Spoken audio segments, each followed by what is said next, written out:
tomorrow night? You sure?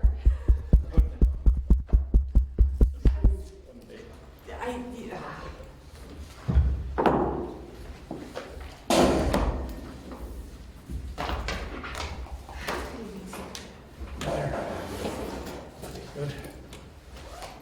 I almost bought you frozen duty stuff, but I didn't think that was fair.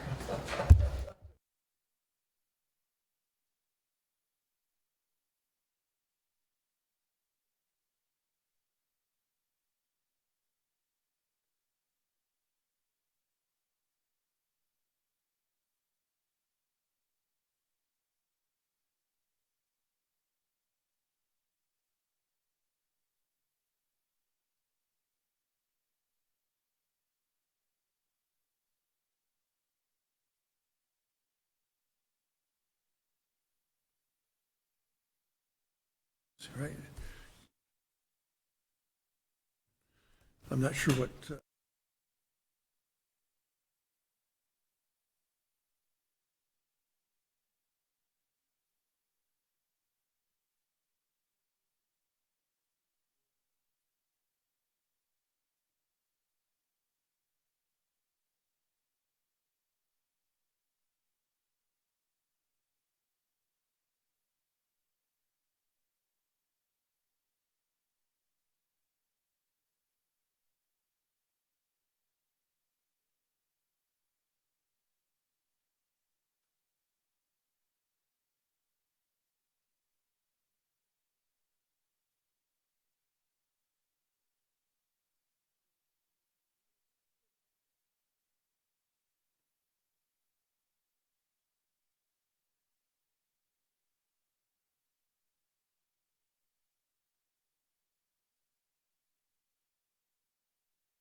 So I'll call the meeting to order at 7 o'clock.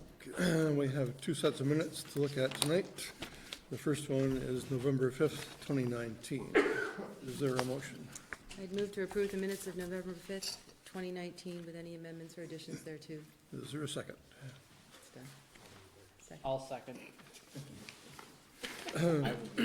Page 1, I just have at the very top, under the administration, Belinda Scott's first name is misspelled. Page 1.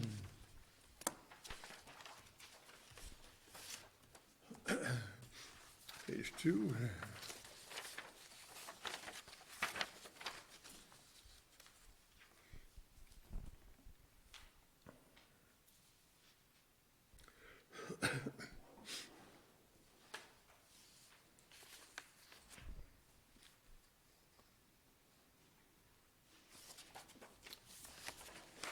Page 3.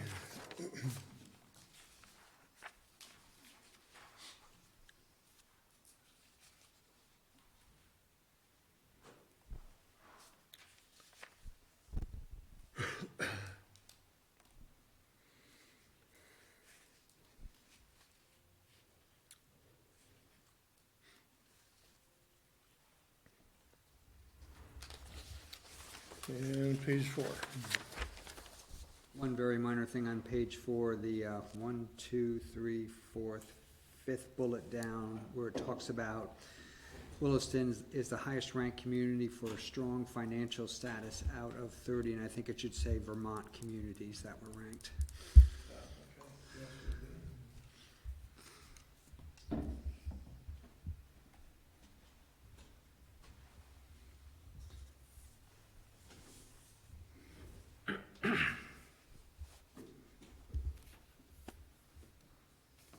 Hearing no other comments, then all those in favor of approving the minutes of November 5th, 2019, say aye. Aye. Aye. Any opposed and 2 abstentions? Enjoy. Okay. And we'll move on then to November 12th meeting. Is there a motion to approve? I'd move to approve the minutes of November 12th, 2019 with any additions or amendments thereto. Is there a second? Second. Page 1. And again, Melinda Scott's name is misspelled. There's two different clerks that did it.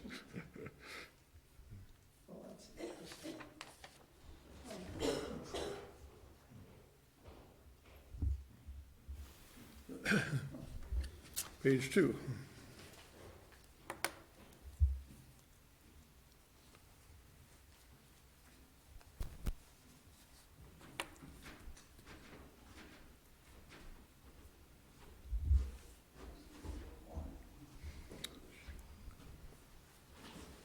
Hearing no comments regarding the content, all those in favor of approving the minutes of November 12th, 2019, say aye. Aye. Aye.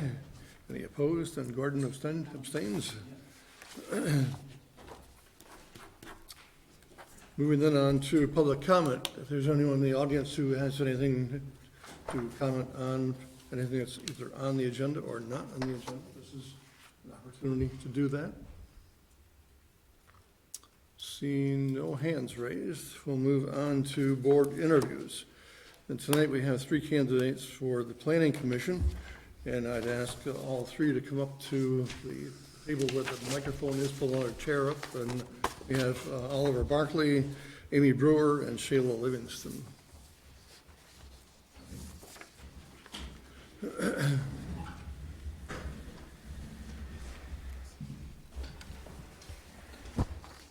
So we do have your applications in front of us, but I'd ask you each to give us a brief background of your current interests and why you would like to be on the Planning Commission. So we'll start with you. Introduce yourselves, please. I'm Amy Brewer. I'm back again. I was here not too long ago for the same reason.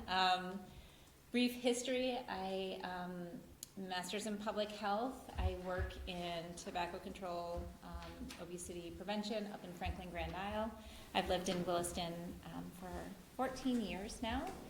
and have kids here, and I'm just, as I do so much of this for work out in Franklin County and Grand Isle County, I wanted to be able to start putting into practice the things I know right here where I live, and just giving back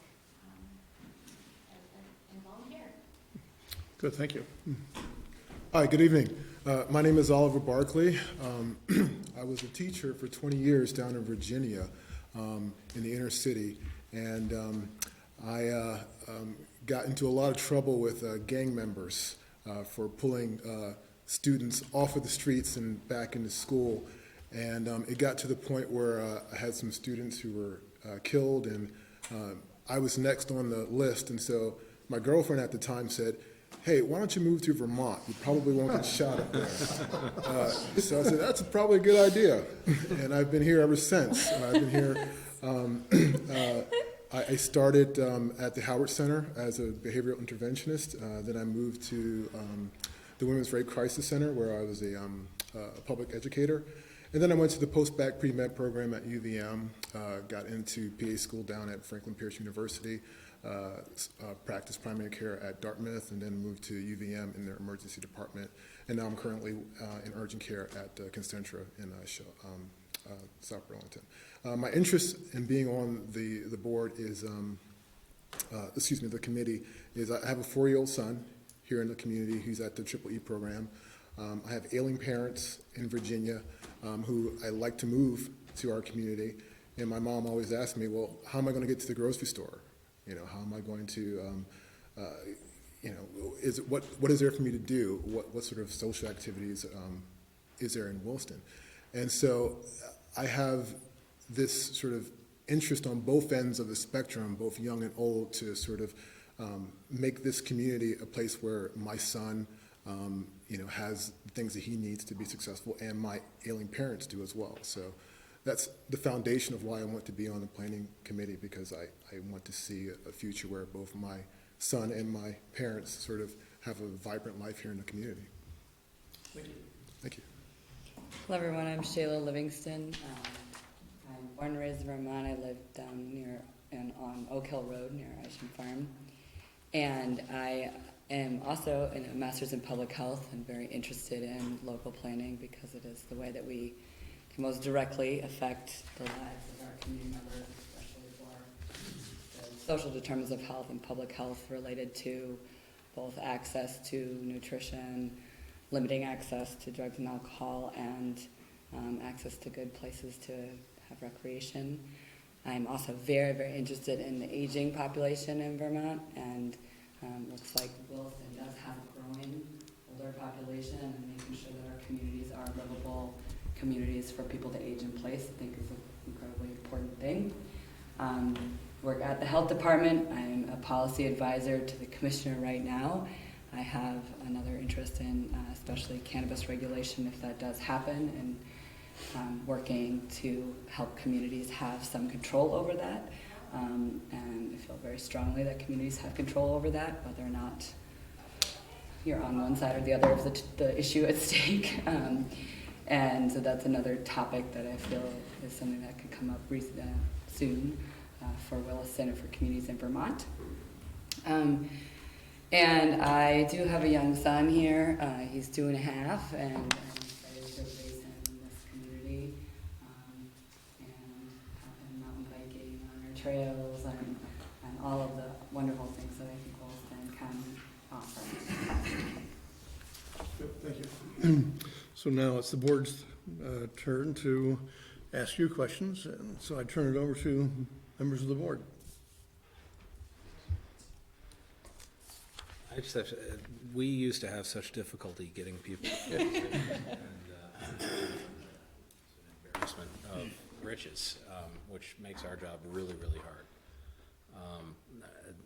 I say all that because I can't think of any intelligent questions to ask any of you right now. I would ask if I could go down the line. If you read the town plan? Yeah.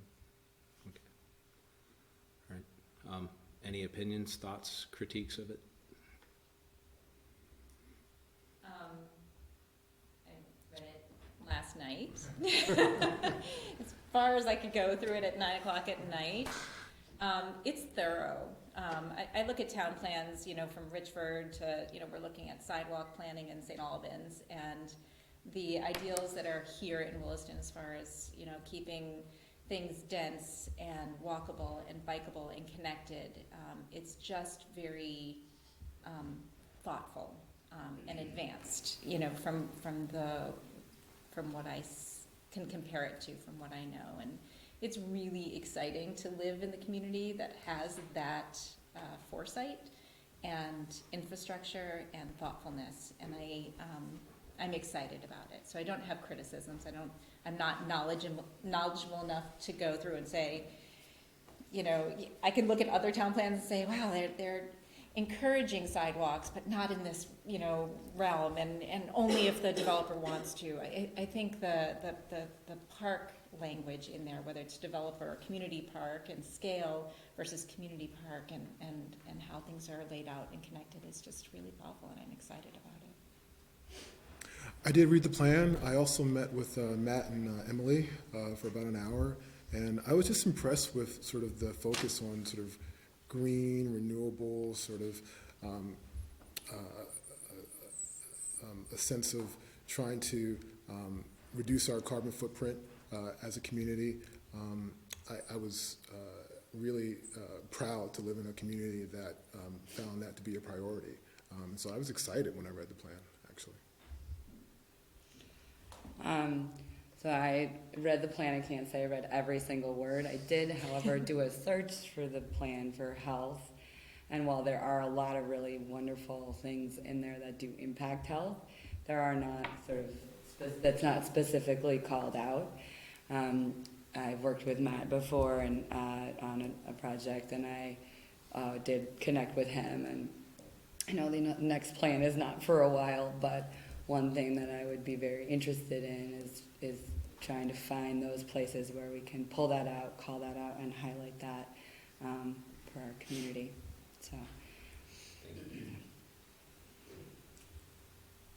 So I've heard, I think, a lot of similarities from what your kind of summaries are. So I'll ask the same question of all three people. What really separates you from the people that you're sitting next to of why you would want to be here? Like, what's your kind of your number one agenda item that you would like to achieve by being? Tough question, sorry, but I work with her. These two people are awesome. I mean, I don't know you very well, but I do know Amy and her work, and I did not expect to meet her here. So I think we probably would bring a couple of similar things to the table. I, for my work, have to compromise all the time. So my job involves figuring out how to work with a very diverse group of people and make decisions that everybody doesn't always agree with perfectly. And so I think that is a skill set that I have and bring. And my job there is to provide the information and facilitate that conversation. That's a skill I have. I can't say that these two don't have it, but I do bring that. I'm very impressed with both. They're both great. I think for me personally, the patients that I see every day, the struggles that they have with paying for their prescriptions, for dealing with opioid abuse, from figuring out how they're going to get to their appointment. So I don't know. I tend to, because of what I do a lot of urgent care and workers' comp. I see a lot of working class Vermonters, and so I just hear a lot of their stories and struggles, and I think that's applicable to our community, and that's a perspective that I think I can bring. And I'll echo what Shayla said. We probably have interests and passions and experiences that are very similar. I can say that I'm very different from you. Emergencies scare me. So when there's an urgent or emergency situation, I'm gonna be out the door. You're probably the one that you're looking for. So outside my passion and my interest and my background, I'm a consensus builder. I'm patient. I listen and hear. I do try to pay attention to the needs of the community in the communities that I work in, and understand that change takes time. And I'm perfectly patient and comfortable with that process. And do definitely work hard to make sure that all points of view are listened to and understood before moving forward. So again, probably not different from the two people sitting next to me, but those are generally the characteristics that I represent. Thanks. I'm just impressed to hear both spectrums of life, so to speak, not only coming into the world, but end of life and aging parents and things. That's something that resonates with me. So I just appreciate those comments tonight. Thank you. So me next. So I'm going to have 3 questions. The first one and the second one are somewhat related. The third one is a bit off the wall. But for some reason I get to ask it. You've all read the town plan. Or read it to some degree. You probably actually know it better than I do, to be honest. There's a lot of thought, there's a lot of soul searching, there's a lot of goal setting, that type of thing that goes into the town plan. There's a lot of work that goes into it. But from my perspective, one of the really hard jobs is once you have the town plan, is how do you implement it? How do you create the ordinances or the policies that actually carry out that town plan? So I'm just sort of looking to see what your thoughts are on that really difficult step of making the town plan, making the town into what the town plan says the town ought to be like. I get to go first again. Good. So, all right, so maybe this is where I excel. So thank you for asking the question. So that I think is something that happens a lot in policy at all levels, and that drives me absolutely bananas, is when you have an awesome plan and it does not get implemented on the ground and it doesn't have concrete implications for people's lives. One of the exciting things to me, I worked for Congressman Peter Welch as an aide down in DC, and I've worked at the state government level. I've never worked fully at the municipal level, and I think that it is hard at each level to do that.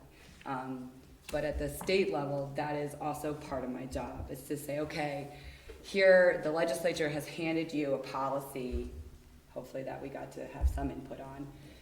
Then I am responsible for writing the regulations with the health department that would then, the program that would then implement those regulations. And I've seen quite a bit sort of aspirational policy that doesn't have those concrete, meaningful actions for people. So I can't tell you exactly how I do it at the local level because I have never done that before. But I feel very strongly that when you are crafting that plan and crafting that policy, that when doing that, you have to have the examples, even if it's not comprehensive of how that would work, and have in mind what that would look like and how you would enact that structurally, whether that's an ordinance, whether that's some sort of communication or engagement strategy, how that would be implemented on the ground. And again, that is my job in many ways at the health department. Great, thank you. Jeff, I personally just like to keep things really simple. I like to just talk to people. I like to talk to community members. I like to sort of gather input and use the resources that are around me to help implement and make decisions. I'm a very pragmatic person, I think, and I think that a lot of the things you mentioned as far as trying to implement a plan, I think our community has the ability and resources to do that implementation. I think it just takes us working together. and just sort of listening and being open to different ideas and different perspectives to get things done. I would just add that, I think how we budget for things is one way in which you can respond to the priorities of the plan, so that there's, continual ongoing commitment to sidewalks, but if you don't fund sidewalks, you don't get sidewalks, and if you don't prioritize them, then you don't know where to apply for the grants to bring it in, to build that. That's a sidewalk kind of concept, but, and I think it's true for, and I was kind of really impressed by how, Williston's growing. We have all moved into this town. I didn't grow up here, and it's growing, and understanding how that growth works, and then making decisions based on how you anticipate that growth. So there's certain amount of housing that can go here, and much of it, this much should be affordable, and we should be paying attention to that, and we should keep it dense so that the folks who don't have transportation or who would choose to walk can do that. And so how you set out the goals, but then actually moving forward to budget and plan and implement that, I think is really very important. So I think that's, budgeting and those priority settings is one way to do that. Good, thank you. So the question that's related is, we last week heard from a speaker from the Vermont League of City and Towns who kind of laid out what's going to happen now that Vermont has legalized cannabis and the retail sales and the commercial aspects around it. And the town is going to have to deal with this. We are going to need to be proactive, and we're going to need to implement, good, sound ordinances and policies to, it's coming. It's the question of how can Williston craft how it should happen and where it should happen in Williston. So I'm just looking for your thoughts on that specific issue that I think in the near future is going to be very real and important and large for Williston. And why don't we start with Oliver this time? Mix things up, so. You're right, Jeff, it is coming. That seems to be the way of how the laws are sort of being enacted. However you fall on the issue of cannabis, I think being aware of the effects of marijuana use on an individual as far as their ability to operate, a car or machinery, how drug use, alcohol use in general affects communities and individuals.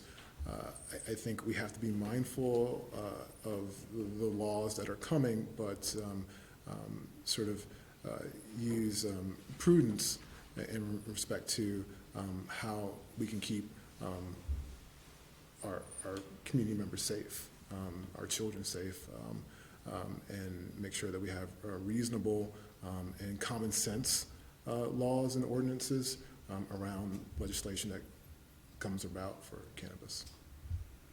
Thank you. You want me to go? Yeah. So, I've thought about this a long time since they legalized recreation, medicinal marijuana. I've watched youth find that it's acceptable. They think it's organic. They think it's safe. They think, compared to cigarettes, which, is the realm in which I work, it's fine. Youth are wildly confused about the issue, and it's not safe for youth, regardless of how adults choose to engage with it. And so I think in order to protect youth, I would love to see some pretty strict controls on where shops could go, so that they're not popping up next to schools, daycares. I think we should be really careful and cautious. I know the legislature and the governor are being very cautious about this subject, really watching those western states and see how things move. I think Williston has really strong policy as far as advertisements for alcohol and tobacco and other things, so that kids aren't bombarded with those messages. I really think that we should take some of those same precautions and go very cautiously. I would love to see kind of not mass amounts of licenses distributed throughout our region, because I watch what kids are doing. I watch that kids are vaping marijuana or cannabis or THC and the effects that are happening there. And there's a lot of things that we don't know, and I want to be very, very cautious. So how we give licenses and how we zone it or where it can go, I think are really very important. And I'm biased, so you can hear that in just a minute. So I think obviously it depends on what type of authority the legislature includes in the bill for towns. So is it a rough opt-in, opt-out? Do they provide actual local control? And I think that obviously, could you tax it, et cetera, locally? So I think that will determine a lot of it. But if towns were given the authority and local control, then I do think that Williston should be very thoughtful in, if you have a grower or you have a manufacturer in Williston and they sell retail out of their shop, what does that look like? Why is that different from somebody who's got a chocolate shop? How do you manage that and license that? I very much agree with Amy that schools anywhere near children, that there should probably be buffer zones for those areas. And then looking at ways to limit, driving. One of those ways is the hours that it can be sold. Those types of real concrete rules and ordinances around licensure can have very big impacts for what that means for a community, and whether or not you can raise any money off of it. And I think another piece of this is that the prevention efforts do really work, and so if you can raise any money to use that locally for kids in prevention, or even maybe it's a driving campaign, that'd be awesome. Something I'd like to see. Safe driving campaign. Sorry, I got one more question. My last question, the off-the-wall question is, and for some reason it sort of falls on me to ask this question, I'll start with Amy, it's a conflict of interest question. I don't know what the potential is for you to have a conflict of interest. I doubt it's large or high, but it's still the possibility. So the question is how would you recognize a conflict of interest and what would you do about it? I tend to be somewhat of an open book, and I don't mind sharing. I'm not embarrassed if we're getting into a territory where I find that there's a conflict of interest. At the moment, I'm not even employed in this county, and there's very limited opportunities for me to have conflict of interest, but I'm thinking if there was decisions related to my kids, I would be very, very comfortable just sharing it and excusing myself from that conversation or from that vote. Vermont's really small, and most of us wear a multitude of different hats, and so I would much rather give everybody the information ahead of time than go down a negative path. So. I would echo that, and I would say that if it was going to benefit me or my family, it was likely be a conflict of interest. I think just being open and transparent with, my life and, my responsibilities, I think is just important to sort of recognize conflicts and to sort of be open when someone brings it to my attention. Thanks. The only one I can think of off the top of my head is if it had something to do with directly where I lived and impacted my home in some way, and I guess in that case I would absolutely accuse myself from that.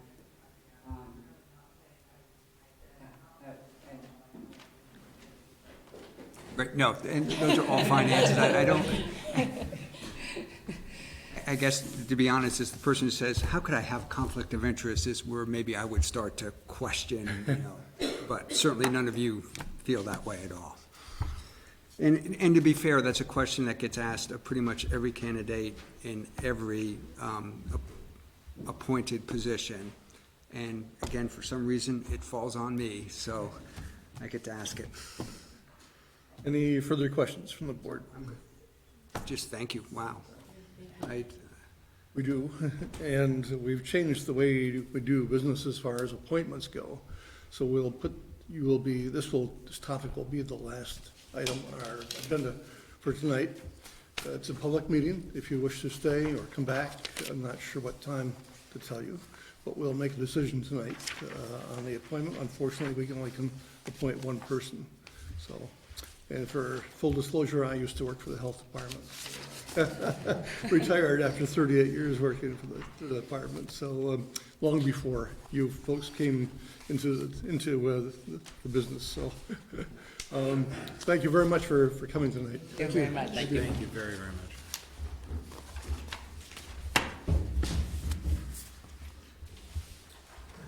I know.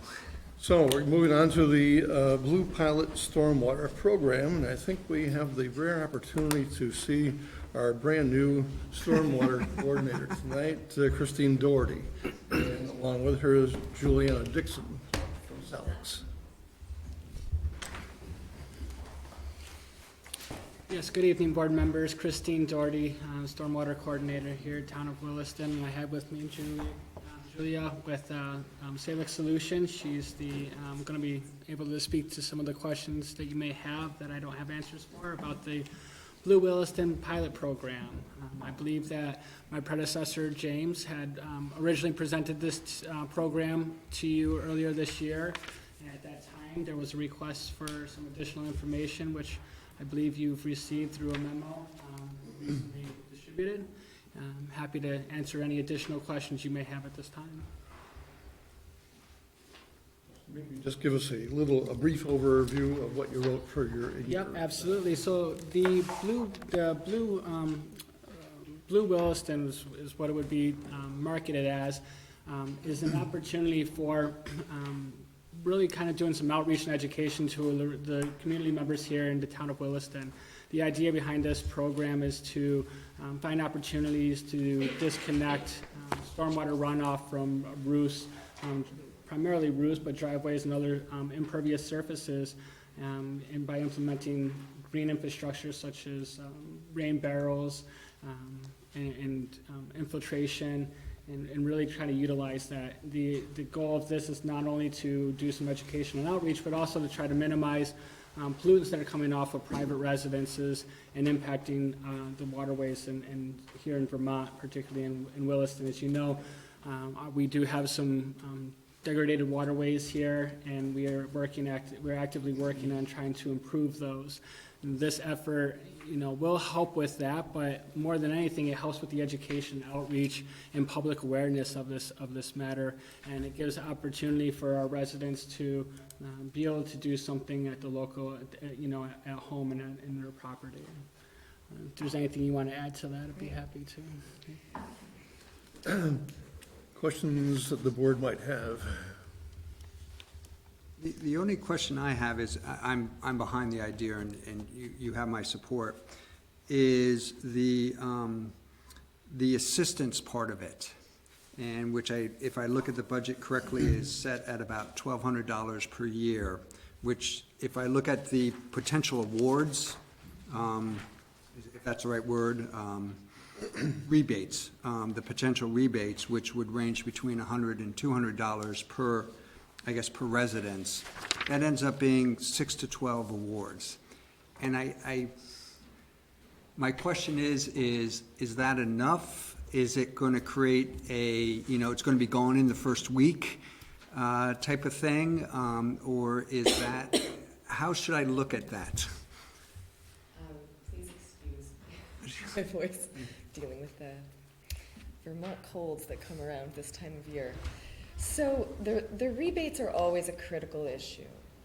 The pilot program that I discussed when I was here last time in Burlington was highly successful, but that was largely because they offered a very sizable rebate. So they were reimbursing per square foot at either $1 or $1.50. So some of the checks that were going out were $800, a more sizable amount.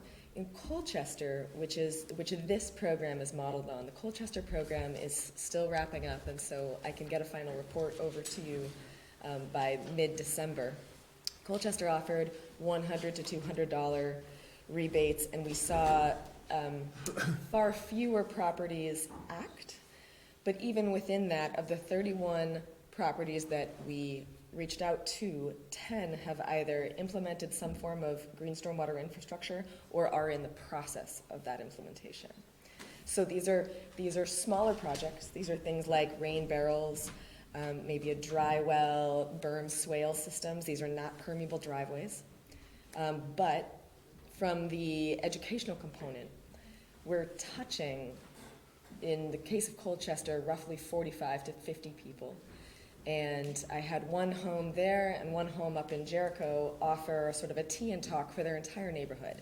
And they brought in half a dozen homes to come and carry this conversation forward about how all of us have the opportunity to take action to protect our waters.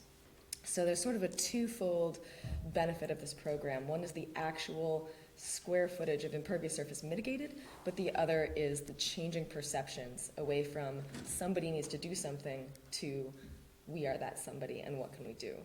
So when you talk about the numbers directly, what that support refers back to is there are certain properties that I have to go back to multiple times. Some homeowners need more hand-holding than others. Some projects are more complex. They need more design, evaluation. I want to make sure that the contractors, in many cases, these contractors are not necessarily familiar with green stormwater infrastructure. And so I'm working with them on the backside too in terms of what type of fill we use in this soil given these conditions, so on and so forth. I would definitely be amenable to a conversation shifting some of that funding from support to increasing rebate denominations to some degree. Another thing that you could consider is to add sort of a financial flexibility component to it.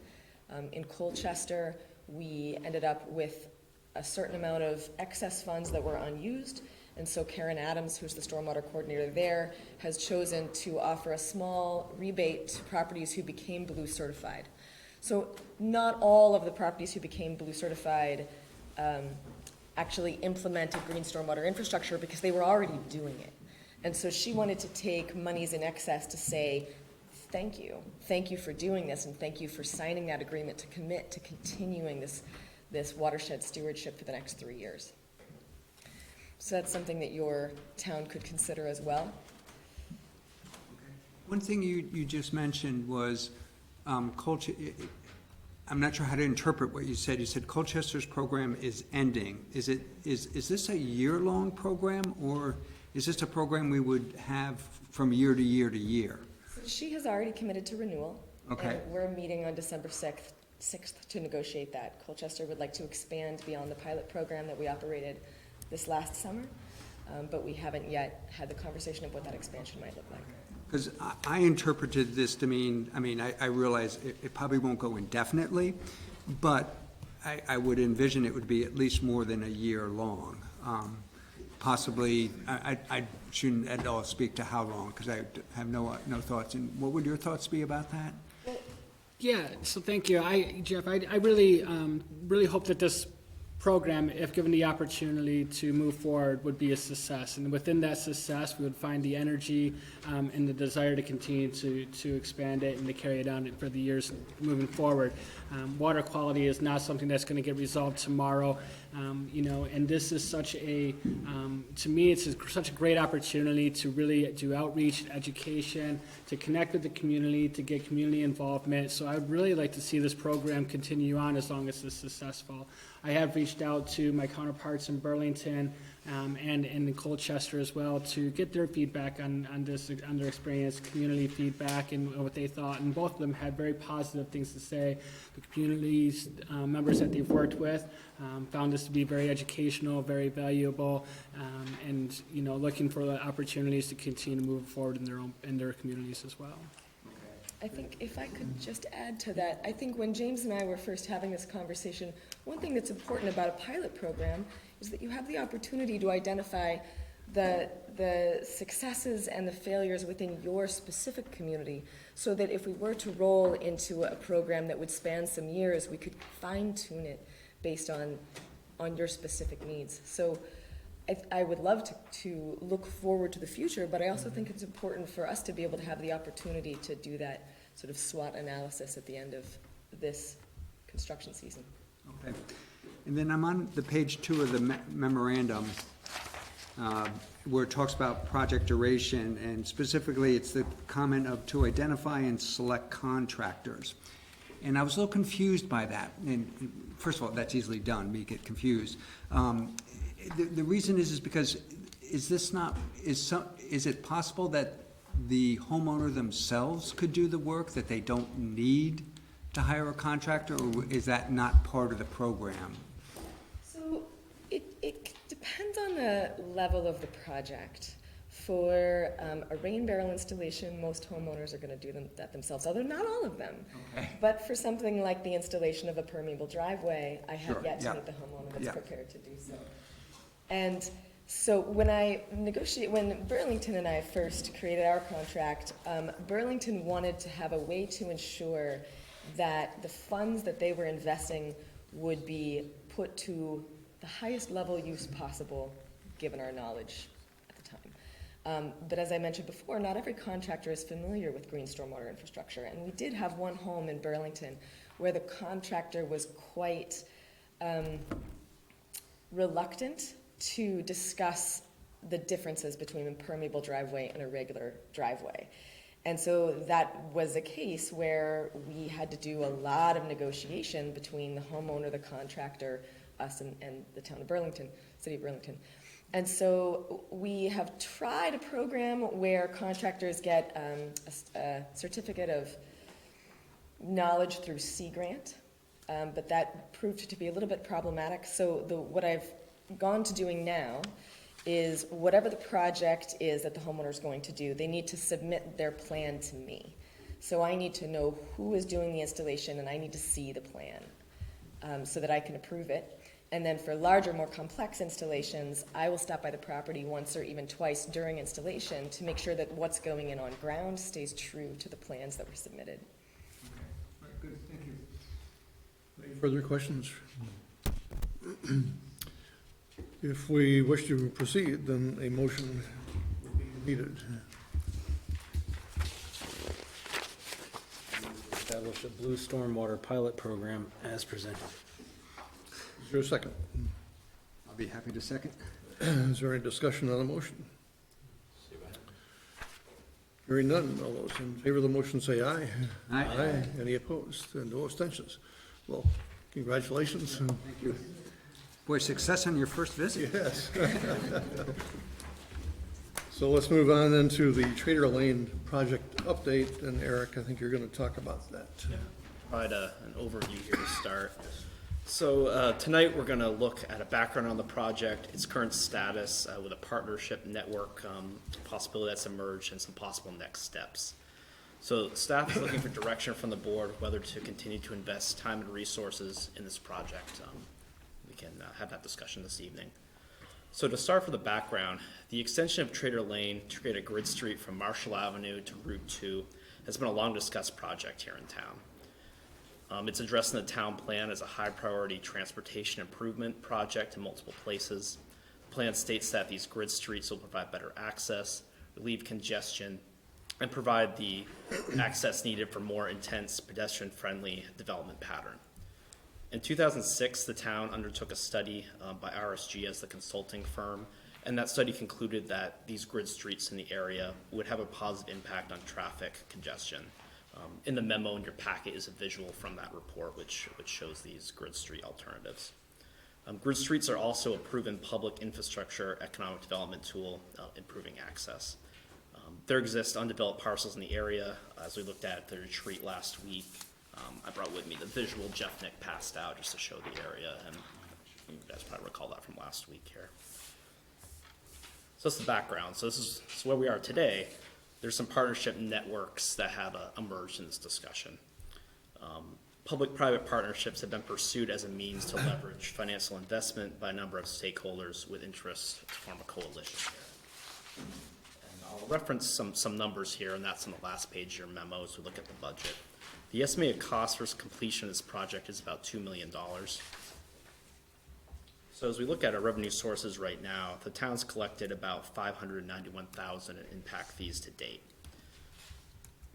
Trader Lane was proposed as a circle alternative project, and it did not receive funding.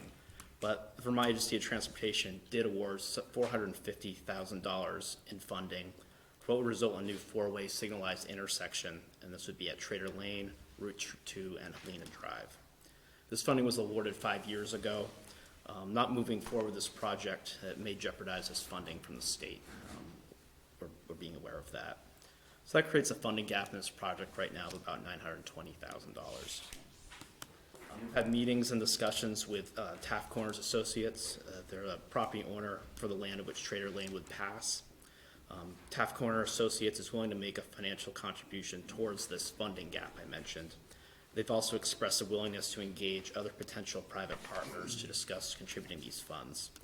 They're working through these dialogues, these other potential partners right now. They've informed me these conversations have been positive so far. They expect in the next 1 to 2 months we could have an update on this for potential additional private funding sources. Taft Corner Associates would apply this contribution towards the town's new amending zoning bylaw to receive credit for future transportation impact fees. Taft Corner Associates has also expressed an interest to offer the town the additional right-of-way that it holds needed for Trader Lane without charging the town a fee. And this is a significant savings for the town. This right-of-way is of a very high value. And our last stakeholder partner in this is Vermont Technical College. The original design of Trader Lane created some complications with additional property owners in the area for right-of-way access. So to resolve this issue, Trader Lane can be realigned so the four-way intersection with Route 2 and Helena Lane is shifted to the west. So this connection to Helena would be at the former location of the Vermont Sandwich Company. Vermont Technical College owns that land. We would shift it down that way, and VTC is willing to provide the right-of-way needed on its side of Route 2 for this realignment. We would move Helena Drive? Yeah, and Bruce can speak to that a little bit there. We move Helena Drive where it needs to Route 2 at this point. It would take a curve and go through where the, just about over to where the building is now, where the Sandwich Company used to be, and then turn straight to Route 2 to match up with Trader Lane on the other side, which we've shifted to the west to get away from some other properties. So that's a long answer to your question, but yes, move Helena Drive a little bit. Thank you. So that takes us to potential next steps. We would look to establish, if the board wants to continue moving forward with this project, we establish memorandums of understanding with these private partners identified and any additional partners that emerge to really solidify each party's role in this project. We draft the MOUs with the town attorney and bring them forward to the select board for their approval. We would continue to look at this funding gap and provide an update to the board as soon as we know more in the next couple of months. And the decision would need to be made too if there is a gap that existed, whether the town would want to contribute more towards this effort if the full funds cannot be realized.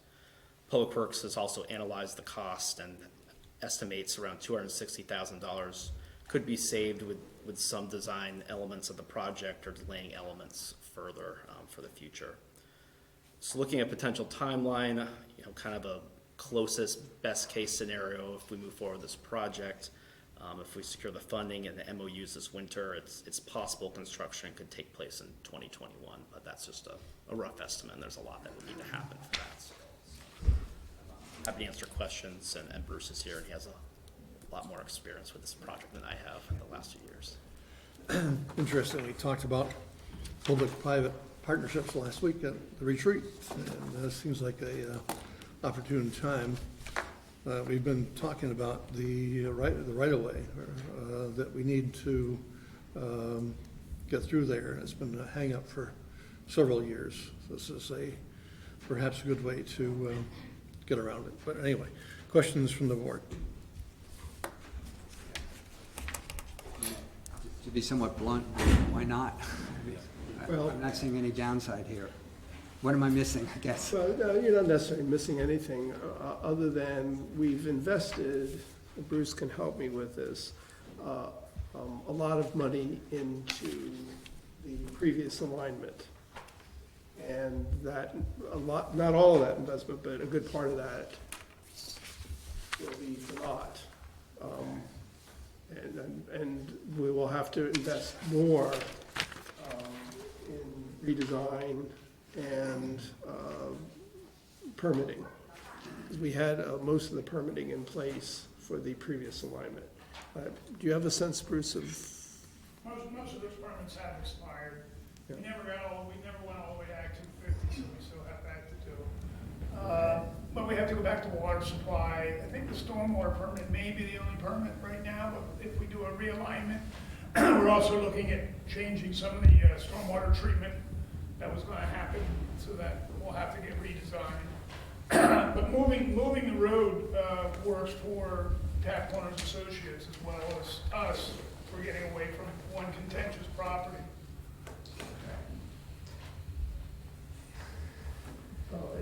My point is that we've invested a lot, and we're gonna, with this new alignment, we're gonna have to invest more, and which is, and not just in money, but also in staff time, and I just wanted to make it clear that there is a cost associated with all Yeah, this. Rick is absolutely correct. We had a full set of plans for this project, even before I got here. And this month is my 10th year, so.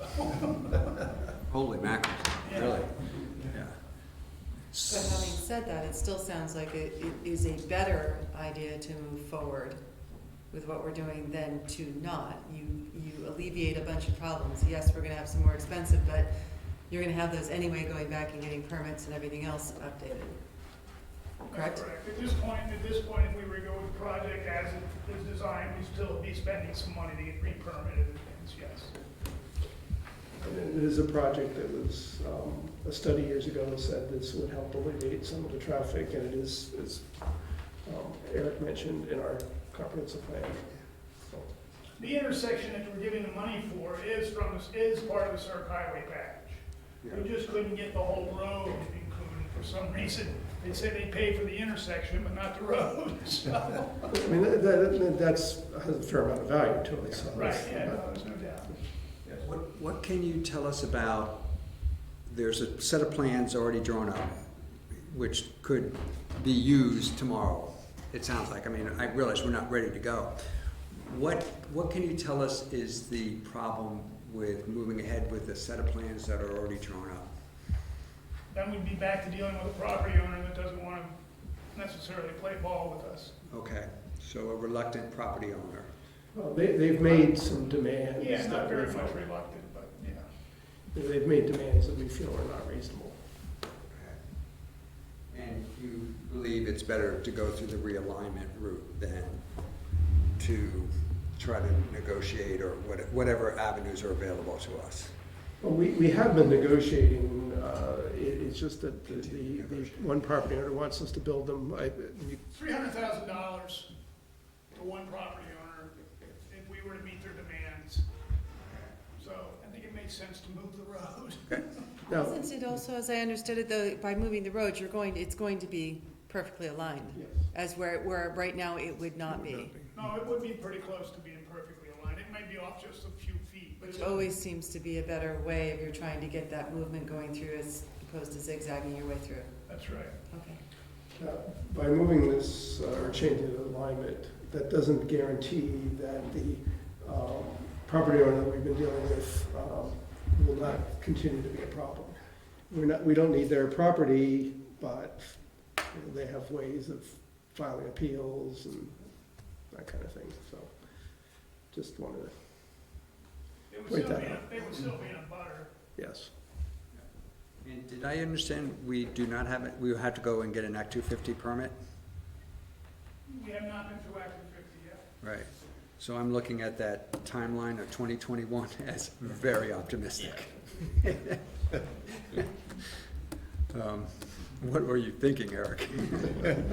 Could be a minor. Could be optimistic. We're confident we can get through that. Okay, They've seen it, we just never actually applied, so. okay. So we're looking to, whether there's any consensus tonight, or at least a majority that would wish to go forward or not. I'm good. I think I hear consensus on all five of us. So, and it's perfect timing, it's just about 8 o'clock. And it's time for the public hearing on the noise control ordinance amendment. And I will read the warning. Pursuant to 24 VSA, Chapter 59 and Chapter 61, the Williston Selectboard is proposing to amend the town's noise control ordinance, which was first adopted in 2004. The noise control ordinance is an existing ordinance which establishes controls that are intended to reduce noise in the community. Public hearing on the proposed amendments will take place on Tuesday, November 19th, 2019 at 8 p.m. in the Williston Town Hall meeting room. And I'll stop there and ask Eric to give us a brief background of why we are proposing this and where we're at tonight. Sure. So this is going to be an opposed amendment to Article 6.13 of the town's noise control ordinance, and it's looking to really define the hours for outdoor permitted shooting ranges, which is the case of the North Country Sportsman's Club. We've had discussions here for about the last year or so looking at this issue, working to define times for the range to allow shooting and times for special events at the range. So the amendment proposed before the board tonight and for public comment is looking at 48 hours notice for special events, and these could occur any day between the hours of 9 a.m. and 4 p.m. The number of special events to not exceed an average of 16 per calendar year, as averaged over a 3-year rolling period, with 2020 as the first year of the rolling 3-year period, if adopted here. In addition to special events, up to 4 hunter safety courses per calendar year may be held. So that's a broad overview here, and questions I can address. Good, thank you. So this is the time when the public gets a chance to weigh in on the proposals. And if you haven't signed in, please do before you leave tonight, so we know who is here. If you wish to speak, please identify yourself.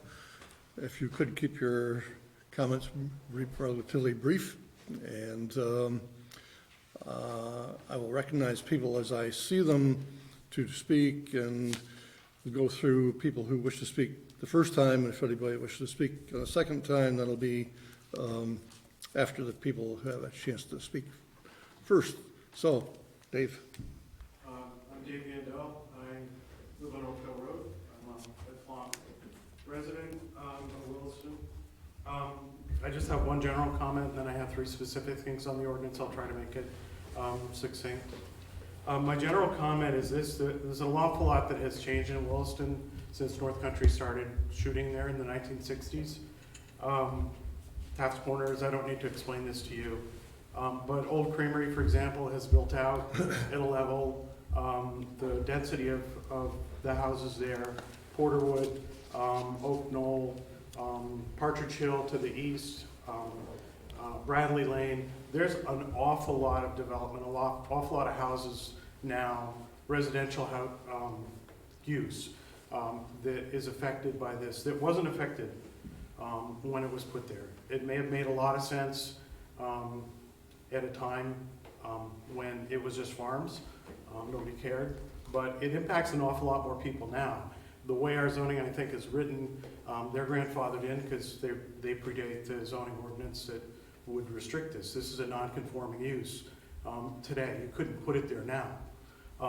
But the reason I bring that up is I would ask you, it's not just a non-conforming use in a sort of a,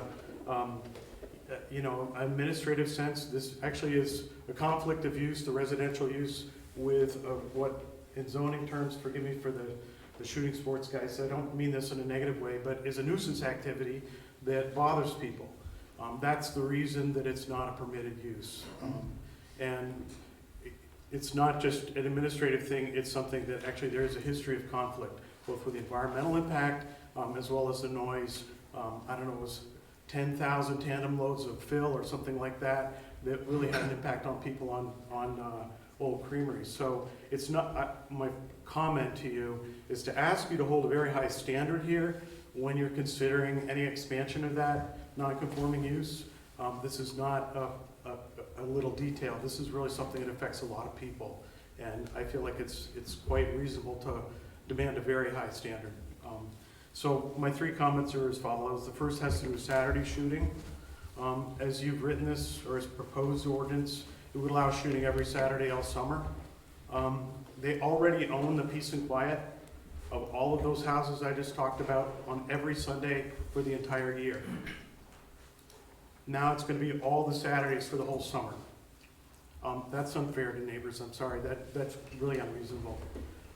And I think you could address that by demanding that they spread out those special events, not on each Saturday every weekend through the entire summer, for example, when people want to be outside. Whether you demand an equal distribution all year, or just say there can only be 1 or 2 Saturdays a month in the summer, I don't know. I trust you to do something fair, but I would ask you to please look at that. The second issue really has to do with special events. It kind of comes back to the same thing. I have a right to special events as well. I understand these are their special events, but I have a right, if I've got a daughter who's getting married, to plan a wedding on my property outside in the summer without hammering gunfire right through the whole thing. That's infringing on my right to use my property in a very big way. If I have no way to predict what Saturday is going to be quiet. So, in fact, I think there's a number of ways to deal with that, but one of them would be just to ask them to produce a schedule. Whatever the number of special events is, produce a schedule so that I could check in the town and find out what are the days when I'm not going to have gunfire in the background if I have a memorial service or a wedding that I'm trying to plan on my property. I don't feel that's unfair. And it does kind of get to the principle that we should all have a right to plan special events in the same way. If I want to plan a special event, I got to file a bunch of paperwork. I need signatures from the chief of police, from the fire chief, from the planning and zoning office. Got a $25 fee. I think there's a lead time. All I got to do is send an email the night before. So that's really not parity in terms of how the neighbors get to plan their events. So my final comment is that, again, this gets back to the noise ordinance, the language of the ordinance elsewhere for a non-residential variance. If I have an event that's loud, under 7.2, for example, I need to show you, in getting my approval, my variance for that event, I need to show you that I've done mitigation or that I've looked at opportunities to mitigate the noise. You have the decision whether or not to approve it or not. But I would encourage you, because again, going back to my first comment, this really is an impact on a lot of people. It's not a little thing. To really hold a high bar in terms of demanding, for any agreement that you come up with, demanding noise mitigation. There's tons of stuff on the web, from national foundations of shooting sports, etc., engineering standards, how to design clubs and stuff like that and do mitigation. I know it's difficult. They've got a terrible site to work with, in fairness to them. You know, they're starting from a really difficult piece of property, but that's not really my problem. If there's any way to mitigate noise, they ought to be doing that before they're approved for any further events. So those are my comments. Thank you for listening. Thank you very much. Stuart Meyer from Partridge Hill. I wanted to raise a number of points because my understanding is that the select board was interested in hearing whether the noise issue is sort of theoretical or real. And I thought that I could give my input from living near the top of Partridge Hill. I want to start with one thing, though, that you just mentioned about daughter having a wedding or something like that, and we haven't talked about this, but my son is having a wedding on Saturday, August 1st, on the piece of property between my land and Julie Nesbitt's land, which is definitely impacted by the noise there. I can't imagine the vows being punctuated by an event on that day. But I wanted to give more of a sense of what the actual noise feels like, just so that you're aware.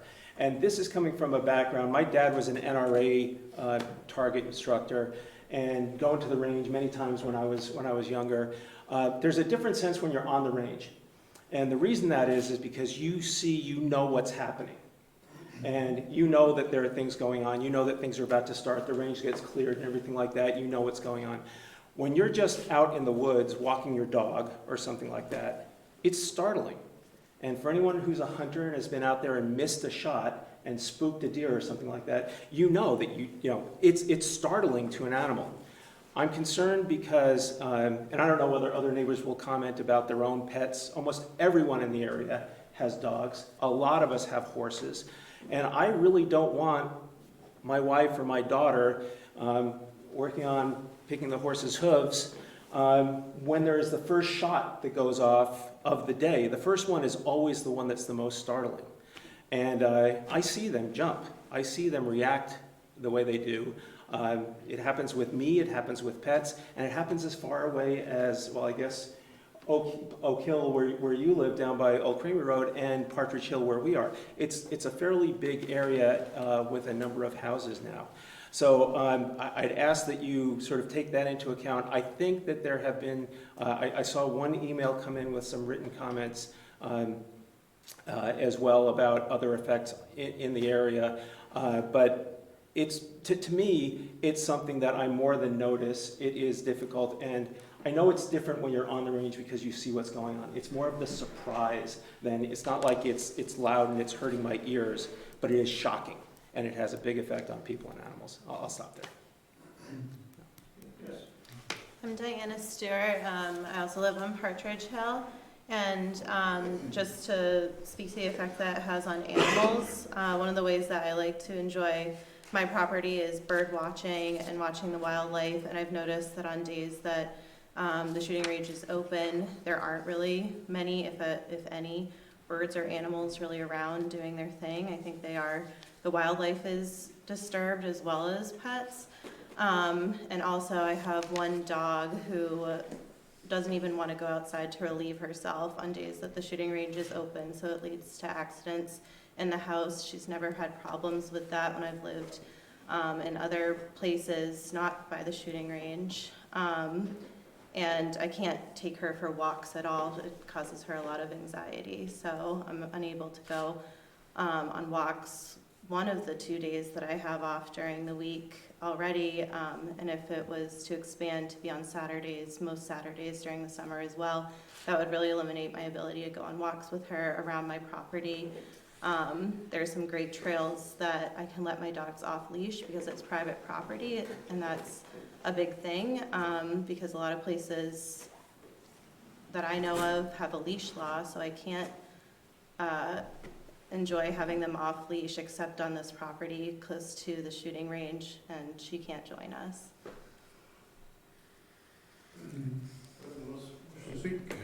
Hi. Yes. I'm Sherry Simmons. I live on Bradley Lane. I've lived on Bradley Lane for 26 years. I've lived in 2 other places in Williston before then, and I think I'm the old timer on Bradley Lane. Before we moved to Bradley Lane, we were very aware of the gun club. We were aware that it would be Wednesday and Sunday that we would have firings. So we altered everything that we have done for the past 26 years to respect that. That's when the neighbors mow their lawns, weed whack, chainsaw, you name it. If it's noisy, that's when we do it. So recently, special occasions have been added. Our son Matthew, who is not wealthy, and we are not wealthy, and we have no mansion. We have a humble 3-bedroom home. we decided to hold his wedding in our backyard. We live a quarter of a mile to a third of a mile for the gun club. We already had experience that they were starting to fire on Saturdays. I needed to get the invitations out for the wedding. I called the gun club. I emailed the gun club. I did it repeatedly. But much is the same as their response to the lead in the water, the lead in the soil. There was no response. This is a volunteer board with the gun club. I have been on boards and I have worked for boards. And I am fully aware you don't always get board members that really want to be on that board. So we have been left with no one to talk to. I sent the invitations. I also had to buy a lot of earplugs. So if you folks decide that these special holidays or these special events are going to occur, what you need to know is there goes our quality of life. We can only mow the lawn so much. And there are times that Dave and I are out there and we've had sheep and we have had chickens, and suddenly someone fires the gun and honest to God, we'll look at one another and we'll say, well, they're shooting elephants today, because it's really not the gun you think it's going to be. So please, please listen to us very, very seriously. We have tried to live with the gun club and not make demands of them. Thank you. Anyone else? Yes, sir. Back. Glenn Lombard here. I'm on Old Creamery in Nob Hill. I'm not a member of the gun club. But I want to say that I've been here since 1998, moved in 1998, and I've had absolutely no problems with the gun club. In fact, I knew it was there because a friend of the family actually was a board member for a very long time. Anyway, I have absolutely no problem with the gun club. I knew it was there. I knew it was going to be loud when I purchased the house in 1998. I've got 2 children. They're pretty much grown up now, but they've had no problem with it. We have a couple people that come over to the house, and every once in a while they'll ask, well, what's that shooting? Well, it's just the gun club, it's not a big deal. So I'm actually in opposition of those folks over on who had just spoken, because it really has no impact on our home, nor has it ever. I don't mind if they shoot every day. It really doesn't bother me.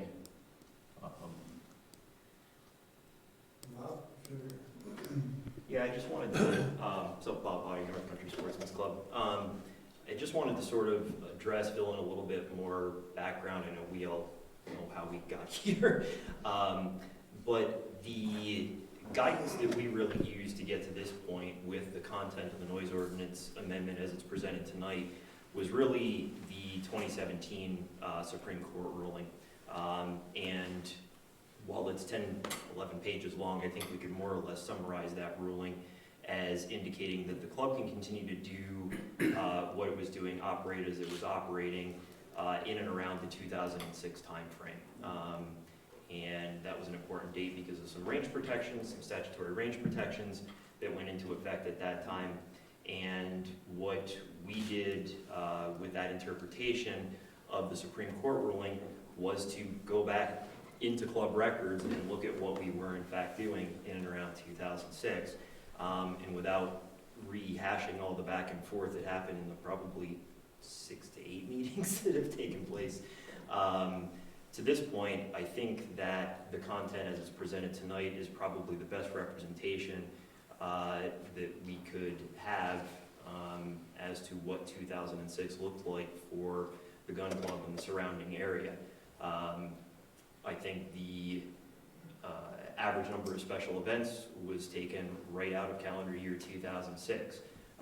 In years plus and minus to 2006, there was some fluctuation. I think we still have the flexibility to do that with the rolling average concept that we work collaboratively to come up with, as opposed to just fixing it at a specific number. There were weekday special events in and around 2006, so we built that back in.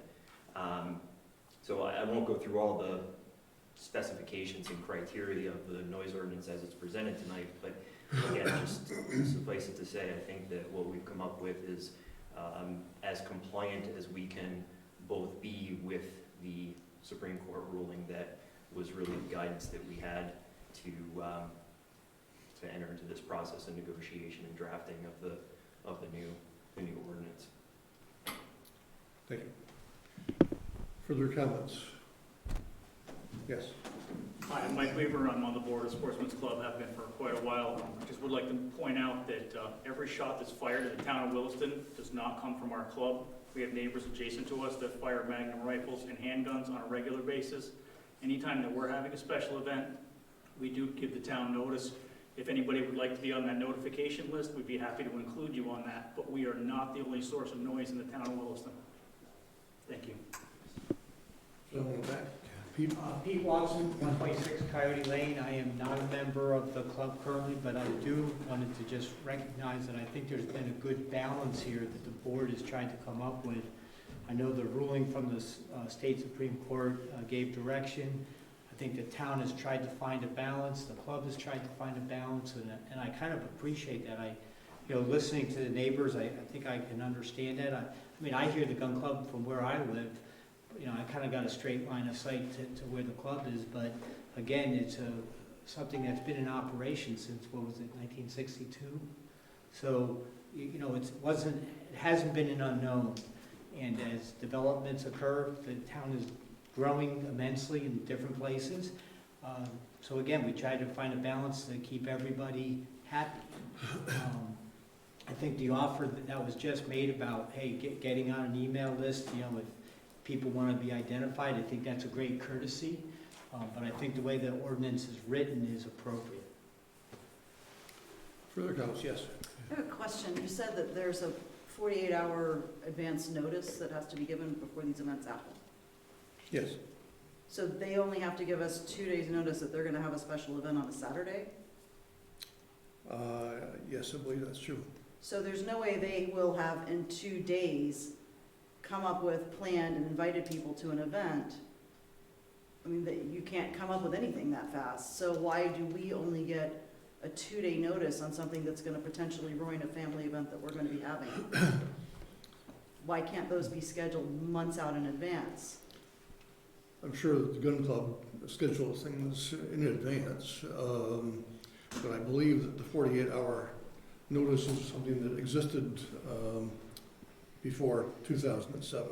So I think that we're just using the language that existed, which the Supreme Court says we can't go higher than. Other comments from the audience? Yes, Dave. I just want to go back, I understand there's a ruling based on the number of events in a year. The ordinance as it's drafted would allow them to shoot every Saturday all summer. They did not do that in 2006. I can guarantee you that. No. There's never been a time when they have shot every Saturday all summer. So it's not factually correct to say that this is a representation of what you guys used to do. That isn't what it was. It was 1 or 2 Saturdays a month. That's really kind of the history of the way this is working. I don't have the data. I would have thought the town would have the data because the town had to approve those and could verify that. I don't want to get into that. I understand there's a ruling. But the point is, the suggestion, for example, what I made, how does it limit them in any way to give notice so that we could check somehow when we're trying to plan an event. I'm not interested in asking their permission. I don't think that's fair. I'm not interested in being on an email list for 2 days in advance when I'm trying to plan something. I'm talking about the town regulating when those events occur. They have choice of whatever you choose. If it's, you know, those events are spread over each quarter evenly or something to that effect. That doesn't seem, I understand there's a number you're gonna come up with, but there's nothing that says they, you know, hunters hunt all year. Last time I checked, bird hunting wasn't necessarily a fair weather sport. There's no reason they can't shoot in November for special events, and it's really the summer, which is those prime months for the kind of things that you heard the neighbors saying, we can't plan those. It's not like we could all plan a Saturday. Now it's Saturday and Sunday are gone, the way this is written. So I would just come back. I think you can do better than that in terms of being fair to both sides. Bob, yes. Yeah. I'm sorry. Go ahead. Yeah, I would just, with all respect to the comment about shooting every Saturday all summer, I mean, that has never been the club practice, no matter what regulation was or was not in place. The agreement that there was between the club and the town for a number of years that didn't specify the number of special events did not limit either the number of consecutive days, things like that. And so it's never, with there not historically being a ban on that, so to speak, it's never been our practice to do that just because of the realities of the way that those events end up being distributed.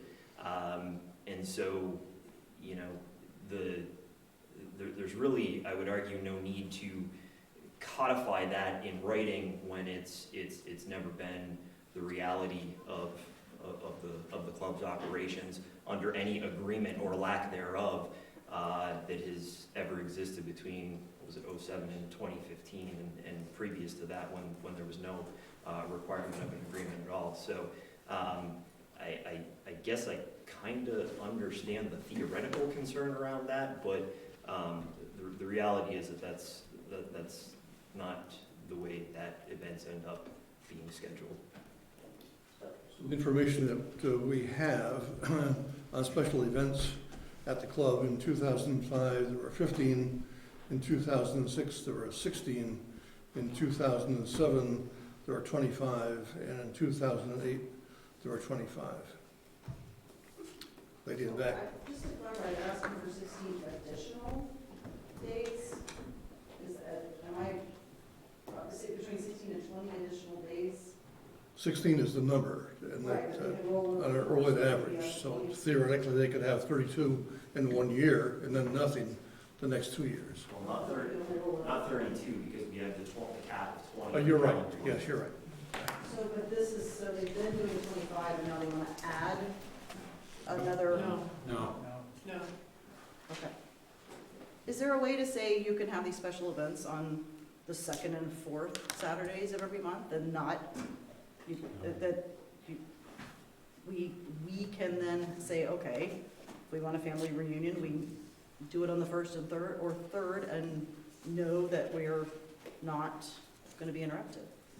Is there a way to specify which weekends are available to them? It would be nice if it were more uniform. I have spoken with Bob, and he has referred me to their calendar. And sometimes the information is on the calendar, and sometimes it isn't. So it's really not a way to communicate accurately. Yes, sir.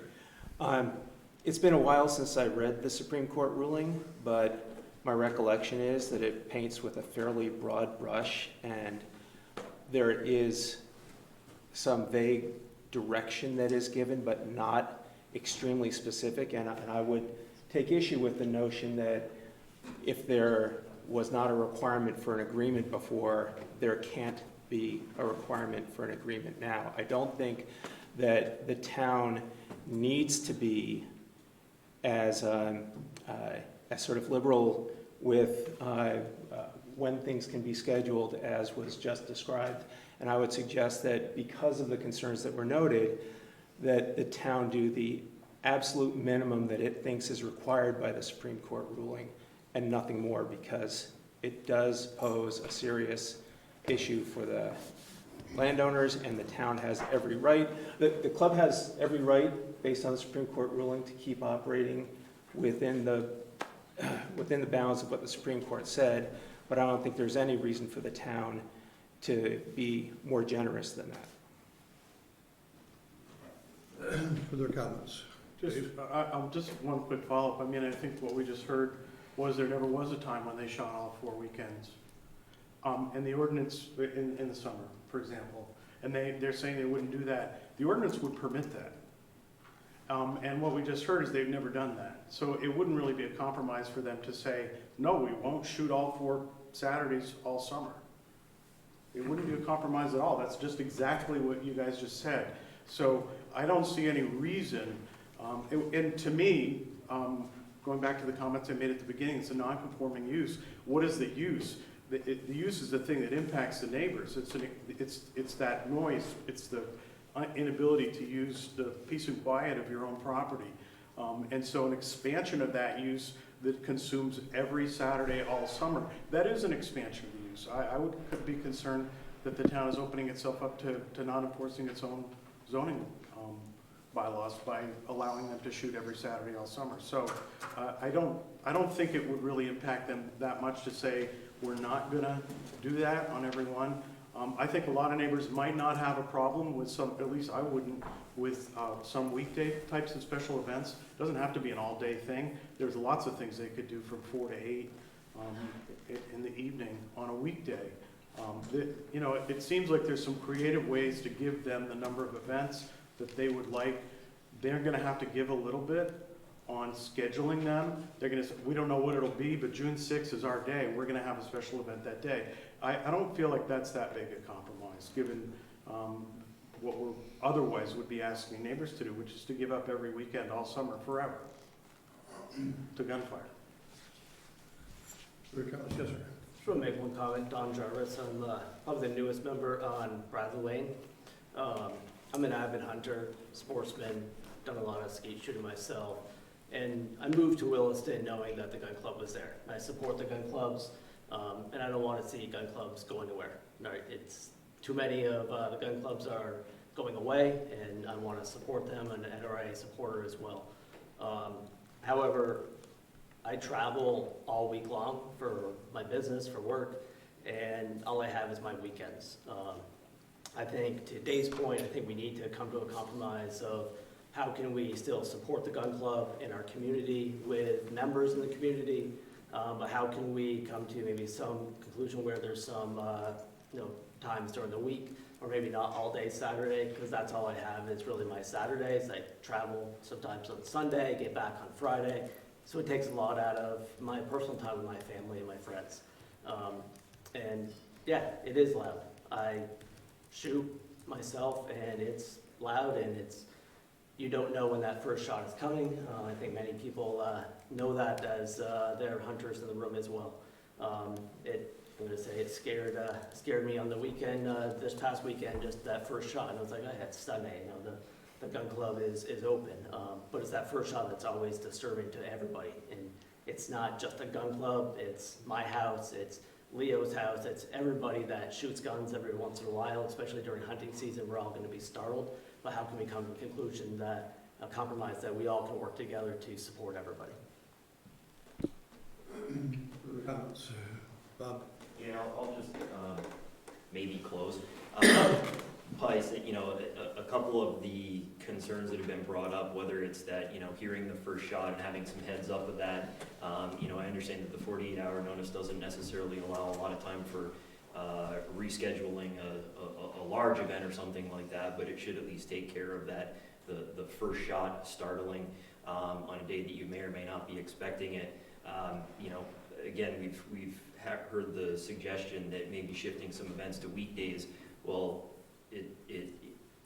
we again went back and forth during a number of meetings about the weekday special events, the pluses, the minuses, and that is included. So, some of the events that have historically been held on Saturdays may get shifted, or at least some of the 16 special events on average, again, that are allowed on a yearly basis will likely be shifted to weekdays. That's something that in this kind of middle ground between the court ruling and hopefully adoption of the amendment here, that we have been kind of testing, so to speak. We've done a handful of weekday special events this year, and as far as I understand, that's been reasonably well received. So, a number of the concerns that have been brought up are actually addressed in the ordinance amendment as it's being presented, and I just hope that, again, along with the compliance and the guidance of the Supreme Court ruling, that will be considered as well. Any final comments in public hearing? Seeing no one else wishing to speak, a motion to close the public hearing is in order. I'd move to close the public hearing on proposed amendments to the town noise control ordinance. Is there a second? Second. Is there any discussion on that motion? If not, all those in favor of closing the public hearing, say aye. Aye. Any opposed? So we'll move on into the board's deliberation on whether or not to adopt the proposed amendment.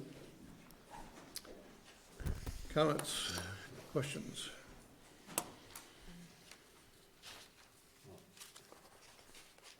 I wanted to just lay out first step that what the Supreme Court said exactly. I've got it up on my computer. In paragraph 21 of the Supreme Court's holding, it says, "The town does not have the authority to prohibit, reduce, or limit discharge at the range that is within the club's historical use." Second, we reverse the trial court with respect to the impact of this limitation on the case at hand and conclude that as long as the club's operations are consistent with its historical operation of the range, using the May 22, 2006 baseline, the town may not cite the club for violating the town's noise ordinance. Any effort to do so would exceed the town's authority under state statute. And then it goes on to talk about the agreement that the town had, and it says, does not give the town authority to compel enforcement of municipal noise ordinances during the hours operated. As a practical matter, it is difficult to imagine how the town could compel a private party to enter into a voluntary agreement. So this decision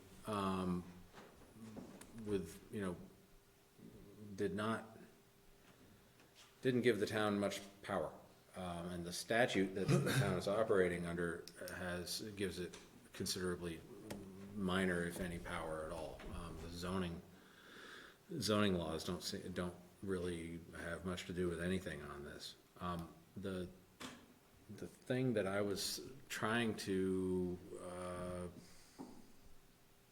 I guess, work out with the whole special event thing was that we removed the Saturday, and correct me if my memory is not right on this, but I thought we removed the requirement that the special events be on a Saturday, and we opened it up so that they can be on the weekdays.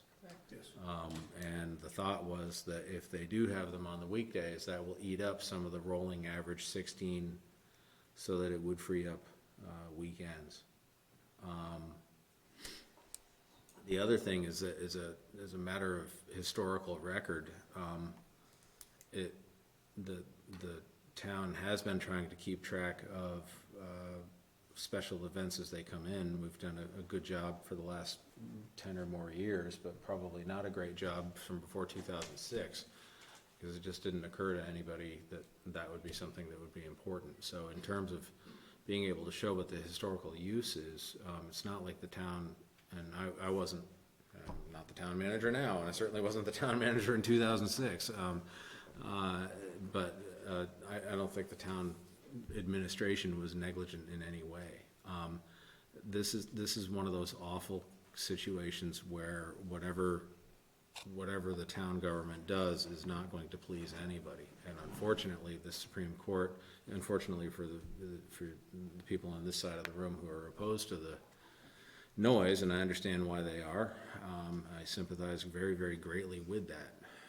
But unfortunately, I don't think that the Supreme Court gave the town much discretion to do stuff.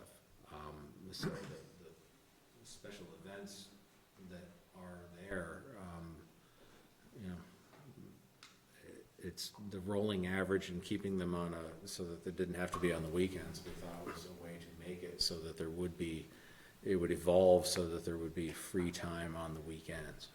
But again, I just wanted to lay that out as a foundation for where at least my analysis started. Comments, questions from the board? Well, the only thing I can, or not the only thing, maybe it's a major thing I can add is, and somebody brought up balance, because I think that's exactly what's bothering, I'm conflicted here, and what's bothering me is, I remember a select board member who used to always point out, you know you have a good agreement when both parties are equally unhappy. And I don't feel that's the case here today. I feel that one party is the residents, I guess I'll call them, the folks who are expressing concerns about this agreement tonight are more unhappy than the Sportsman's Club. And it comes down to they can't plan. They cannot plan to have a wedding because they have no ability to know when a shooting event is going to occur or not occur. And I guess until we take care of that issue, I guess I'm going to have a hard time supporting this. I'm good with the number, the 16, that's defensible. I like the idea that the rolling average, I think that's good. I like the idea that it's open to more than Saturdays, because that provides some flexibility and hopefully some, but it comes down to that point where something like a wedding cannot be planned, and I have a hard time with that. Was there, do you guys remember, was there anything for a reason why we didn't put no more than X number on Saturdays? I don't remember if we had that discussion. I think in an earlier draft, you did have something like that, but it somehow along the way it got taken out. I know we were intent on opening up the schedule to alleviate the number of Saturdays. Is there a reason we didn't go back? I don't know. Is there any reason we can't go back? I don't see why not. I mean, It's added in the statute. yeah. And I don't know how to interpret that. Is that putting an undue restriction on what was their previous use? We were listening to the opportunity for the club to do things during the middle of the week, as well as on Saturdays, but that would limit the numbers they could do on the weekends if they did special events during the middle of the week.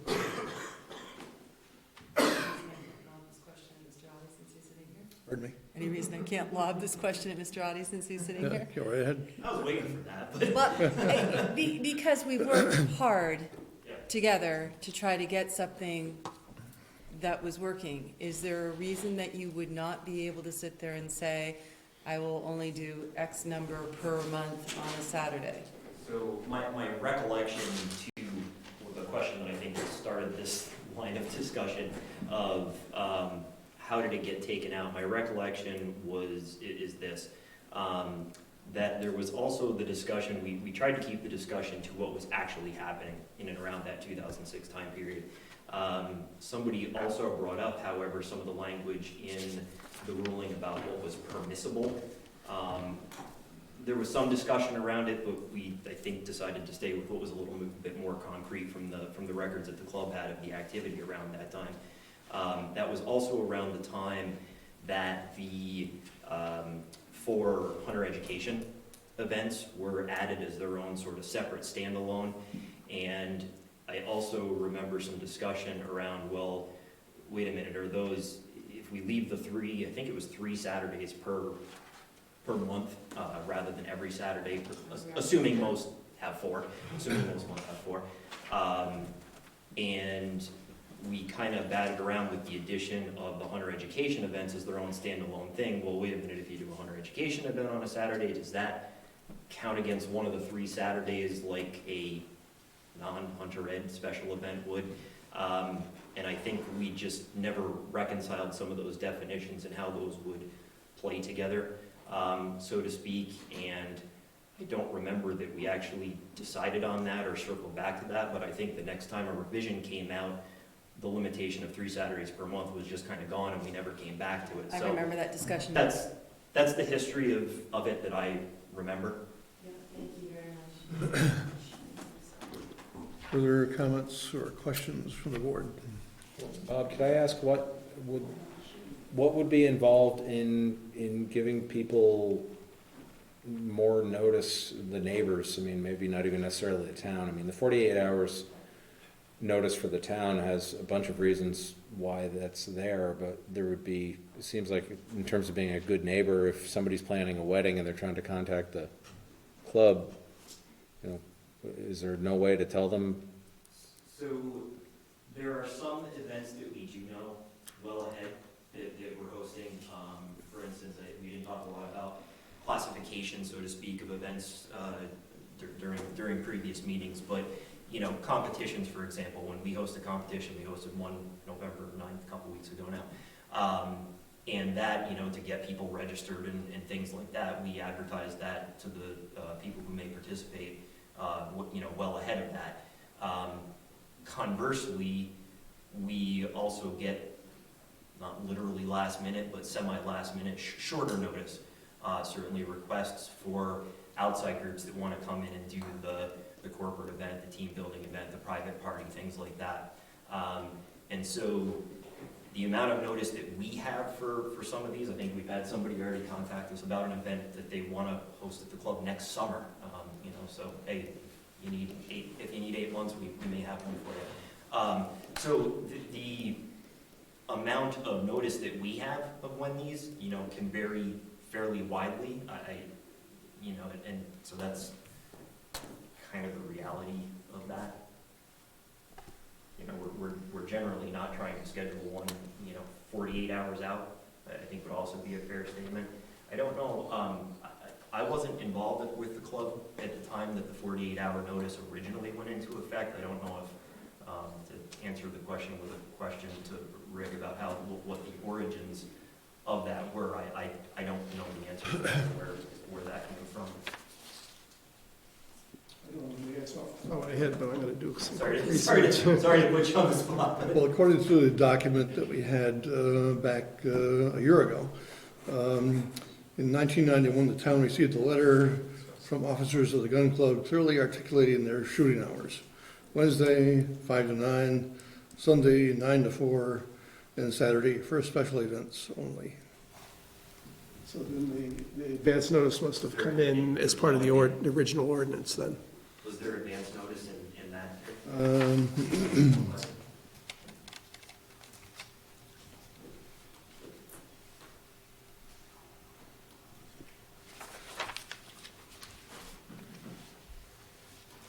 I don't see it, but The earliest reference I remember to it was the original agreement, now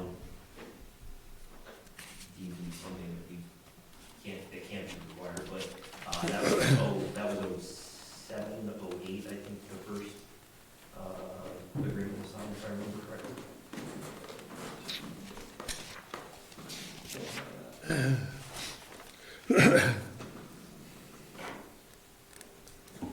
Yeah, so the only other thing I can add to the notice, one of our board members who typically maintains the website is here, and he will, when an outside special event, or an inside one for that matter too, is confirmed, he updates that calendar now probably to Woman's Point more reliably than it has been in the past. We just did put up a new website this year. We had a webmaster from many boards ago who was still doing that sort of sporadically, but I think this year that calendar and some of that notice, if people want to use that as a mechanism to see what's coming up, maybe more reliable than it has been in the past. I think the only comment I guess I would want to make is, you know that I'm a supporter of you folks, but I am equally extremely sympathetic to what these folks are saying. And given that we did not have that in language, I would like to see something that says, notwithstanding, there will be no event on the third Saturday, whatever it is that we can find that will work. I just feel that you folks have the right to plan a wedding and know what's going on, and while I am, trying to protect the rights that you're trying to do, they've got to be able to have at least one Saturday that they know a year out that they can plan, because you don't know when your events are coming up. And I can certainly understand where, for them trying to plan family events, anything like that, that's just, it's gonna be impossible. And even if they called, you'd end up having 10 neighbors in a row calling, well, I want it this Saturday, and you're gonna go, hey, now we can't do anything. So I think somehow there has to be some limitation in there. So our options tonight are to approve the ordinance change, to table it for further discussion, or to just ignore it entirely. I'd like to table it and have further discussion with the gun club to see if we can't get something that works. I'm in agreement with Joy. I think from what I've heard tonight, I know we worked really hard, lots of meetings to come up with what we have. We're kind of bound by the Supreme Court ruling, but we also are bound by our residents of Williston as well to plan accordingly, out in front of things.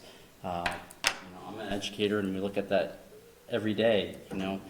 Equal doesn't always mean fair, but I'm with Jeff on, I just think we need to go back and look at this piece of the puzzle that was, I don't want to call it missed, but overlooked maybe. I'm not sure what the right language is there. But I do think that's not doing due diligence to everybody that's involved in this. So I'm in favor of And again, table it. I think when we were discussing this, we were so focused on opening it up to other things to alleviate Saturdays, we never thought to put a stop on it. I So just like further discussion. just wanted you folks to be aware of what it was when we were trying to negotiate that out. So a motion to table is in order. I'd move to table the discussion pending further discussion among the board and with the gun club. Is Second. It's a non-debatable motion. All those in favor of tabling the ordinance, say aye. Aye. Aye. Any opposed? So we'll be back again some other night. And everybody, this is not gonna go away, so, check with the town, check with the town website on what the agenda is, and, we'll try to keep everybody apprised of what the schedule is, so we can all keep working together, but let's try to figure this out. We appreciate, the sort of newly warned public hearing.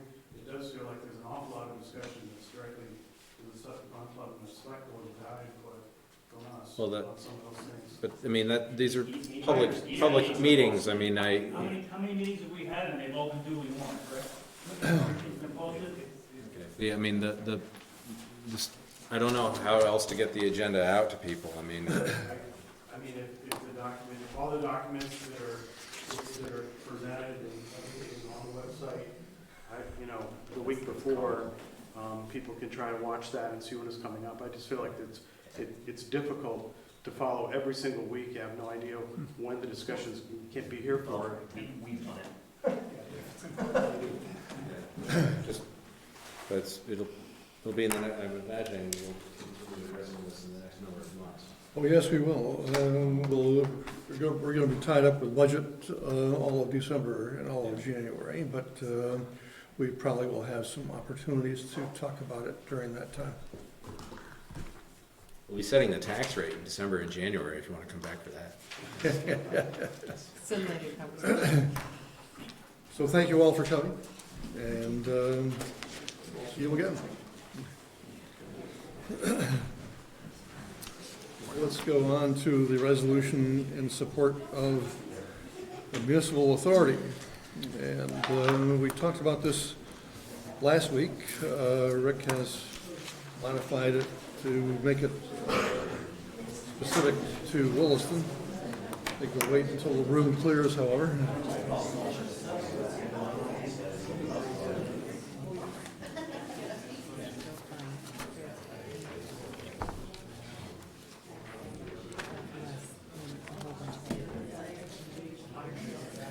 I was just saying to Ted that,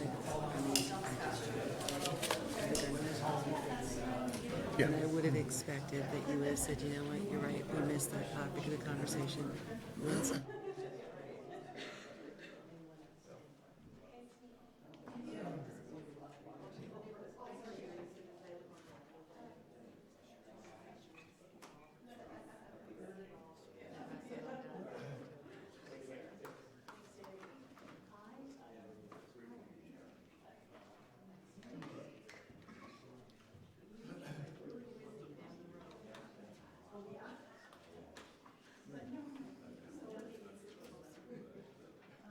If you could take the conversations out, please.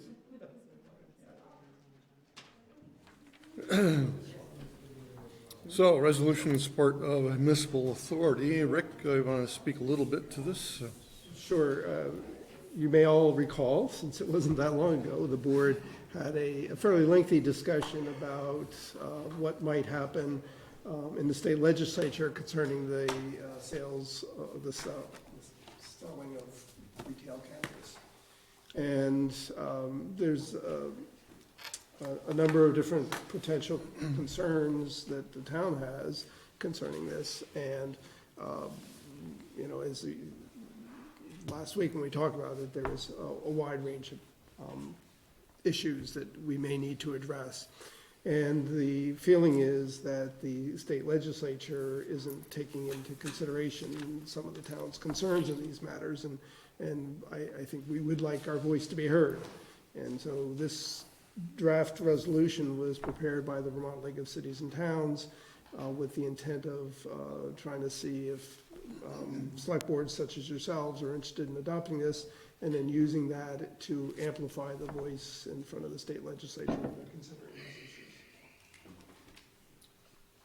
Questions, comments? I'm in favor. Me too. Me too. Oh, boy. Go ahead. Other than, What guys? other than too many whereases. Why? Talk to us why.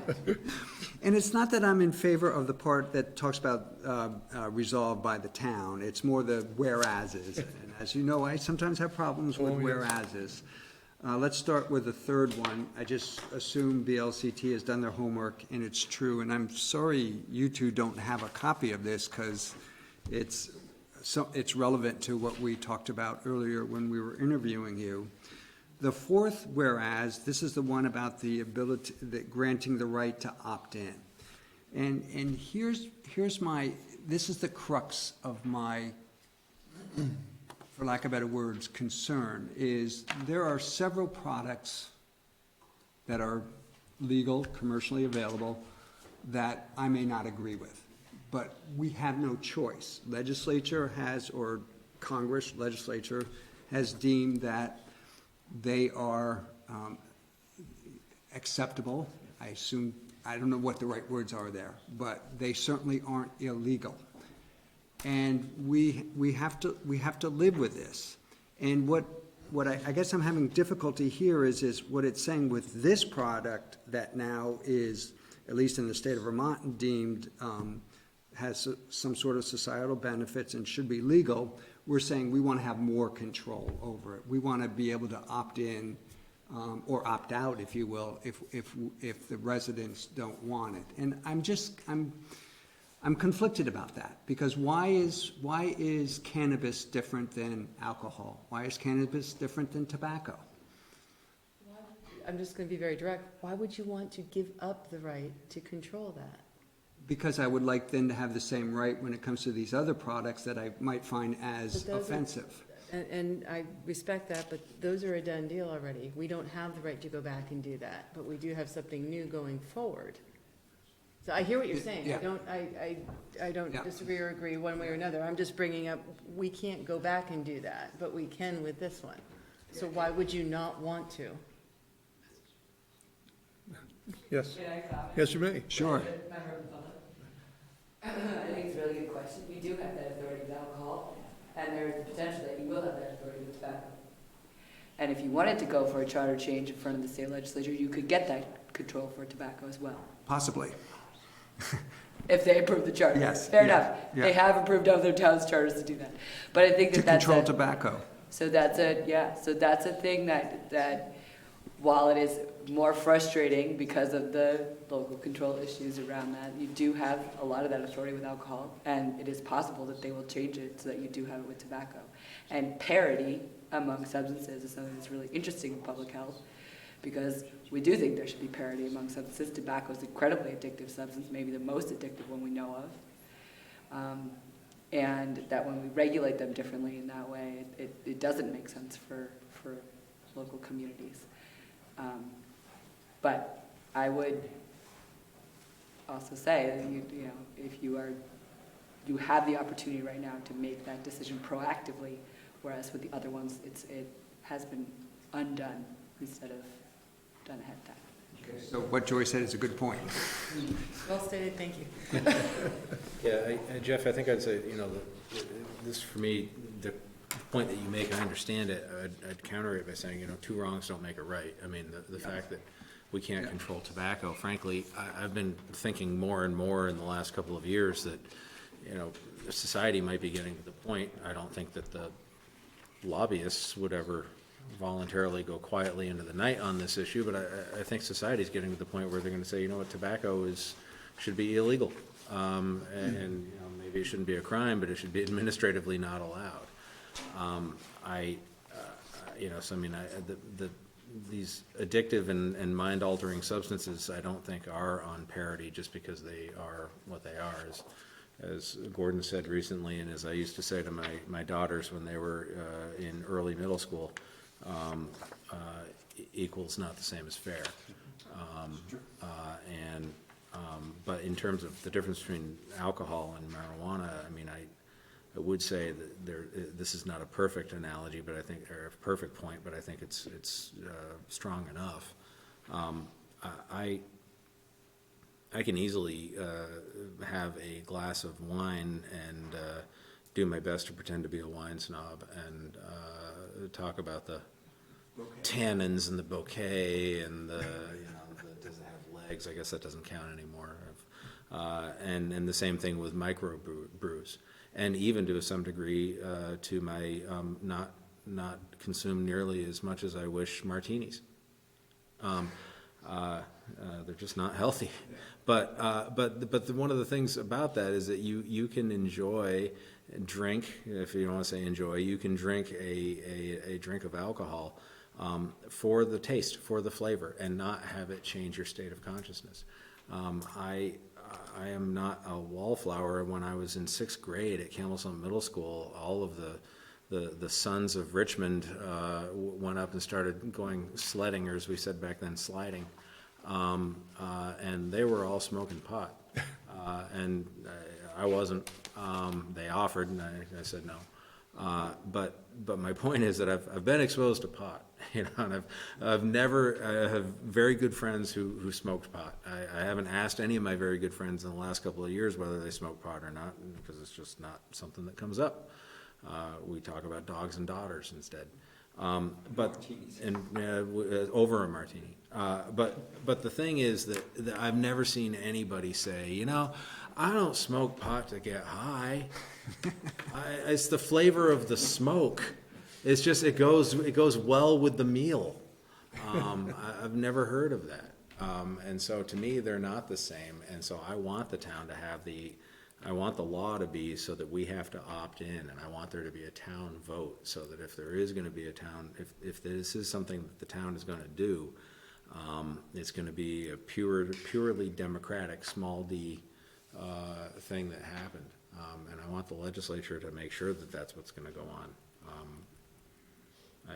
I will say I continue to be baffled by the fact that this is because of federal law that all of the retail cannabis establishments are going to have to deal with only cash. It's bizarre. Because, you know, what could go wrong? Well, but anyway, but that's my answer to your point. okay. Whatever it is. Other comments, questions? Moving down to the next whereas, is it suggesting, I guess I'm not sure what it's suggesting, is it suggesting that it's okay to zone out let's say, retail cannabis sales.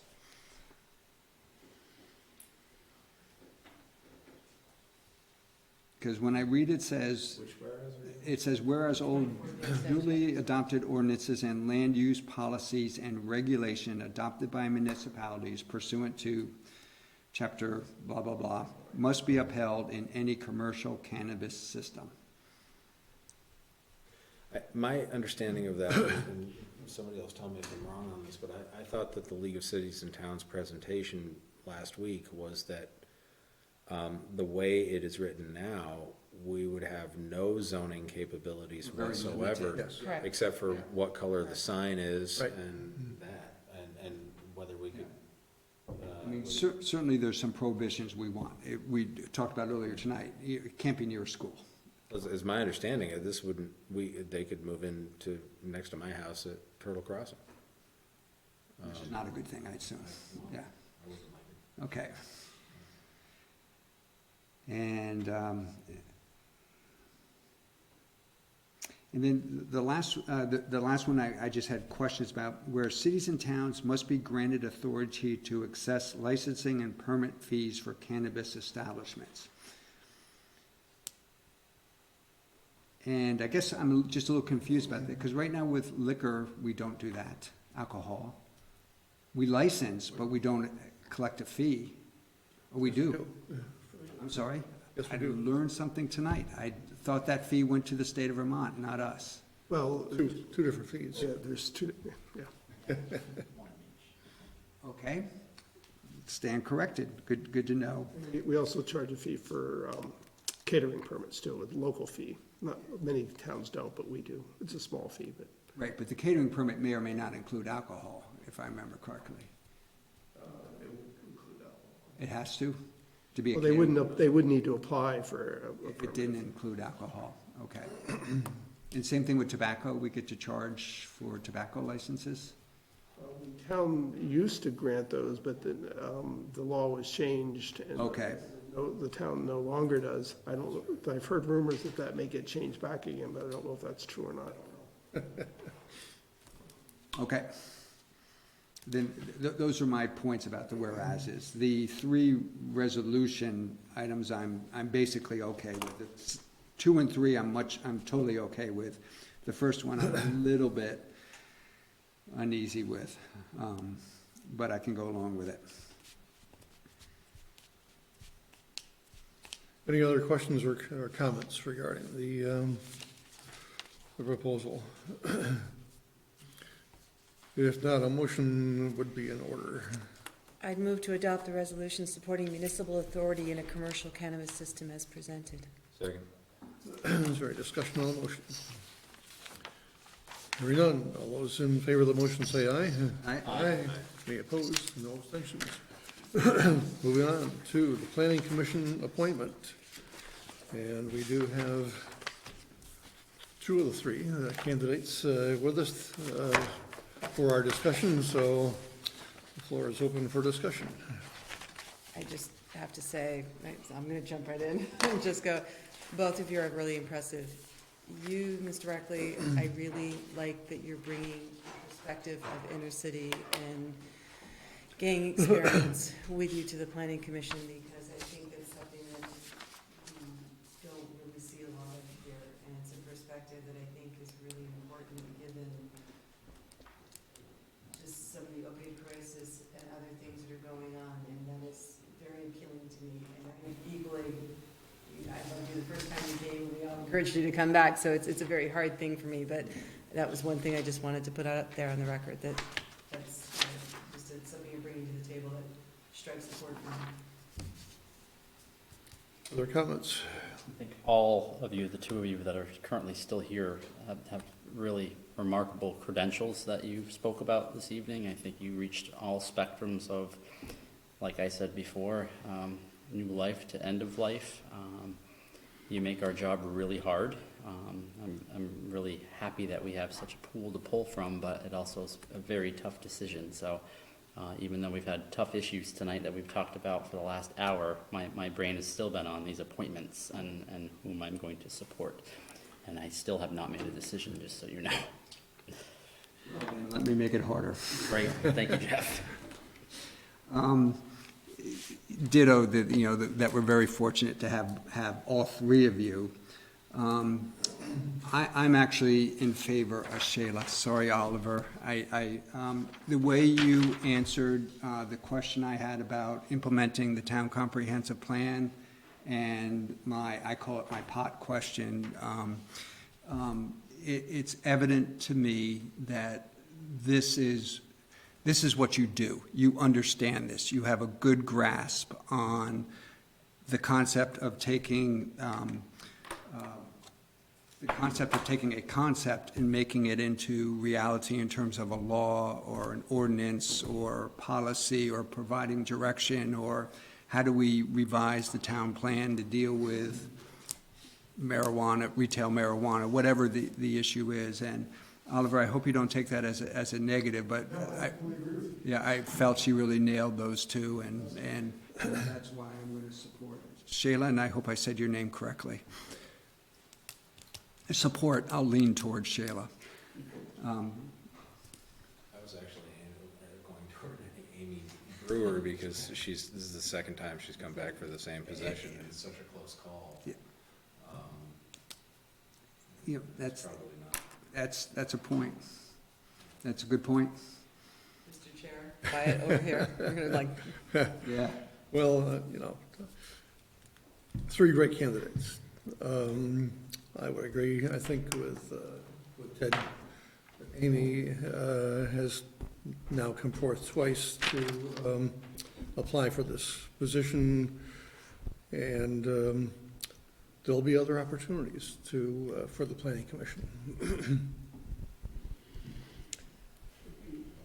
I think that's an important point. This is not, whoever doesn't get chosen, we'd encourage them to continue to pay attention, because there will be other openings. In fact, there is another opening right now for the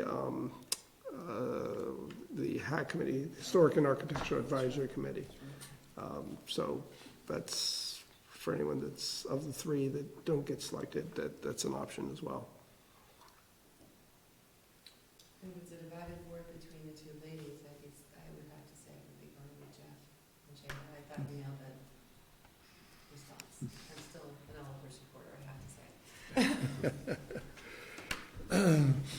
Down to the point where we need a motion.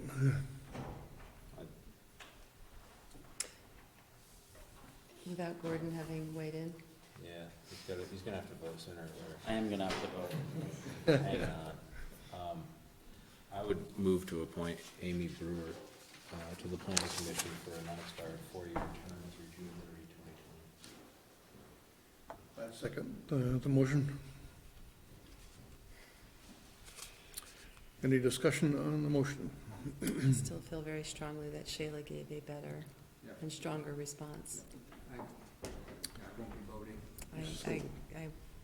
So we'll take a vote on the motion. All those in favor of the motion say aye. Aye. Any opposed, say no. No. I hear 2 and 2. I'm gonna say nay. 3 and 2. So we need another motion. I would have moved to appoint Shayla Livingston to the Planning Commission for an unexpired 4-year term through June 30th, 2020. Is there a second? I'll second. Is there discussion on that motion? Hearing none. All those in favor of the motion say aye. Aye. Any opposed? And any abstentions? Congratulations, and keep in touch with us. Oliver, keep in touch with us. Thank you. Congratulations. Thank you. Doctor, please do come back, though. Okay, please. Please, yeah. Yes. definitely. You're, So, on to the manager's report. So, I guess since we just finished reviewing some really quality candidates, I want to put a plug in for the town staff, because one of the reasons why I think people enjoy serving on town boards and we don't have a lot of turnover is they do provide, or the town staff does provide a lot of support to board members. Just as we do to the select board, we also provide staff support to the planning commission and all the other town boards that we have. And I think that does help quite a bit in making the experience more rewarding for those people who do choose to volunteer. I absolutely have to agree. Now, I can't take all the credit, Yeah. for sure, because we have excellent community members as well, but I do believe that does play a role. So anyway, with having said that, I had a couple items I wanted to touch on.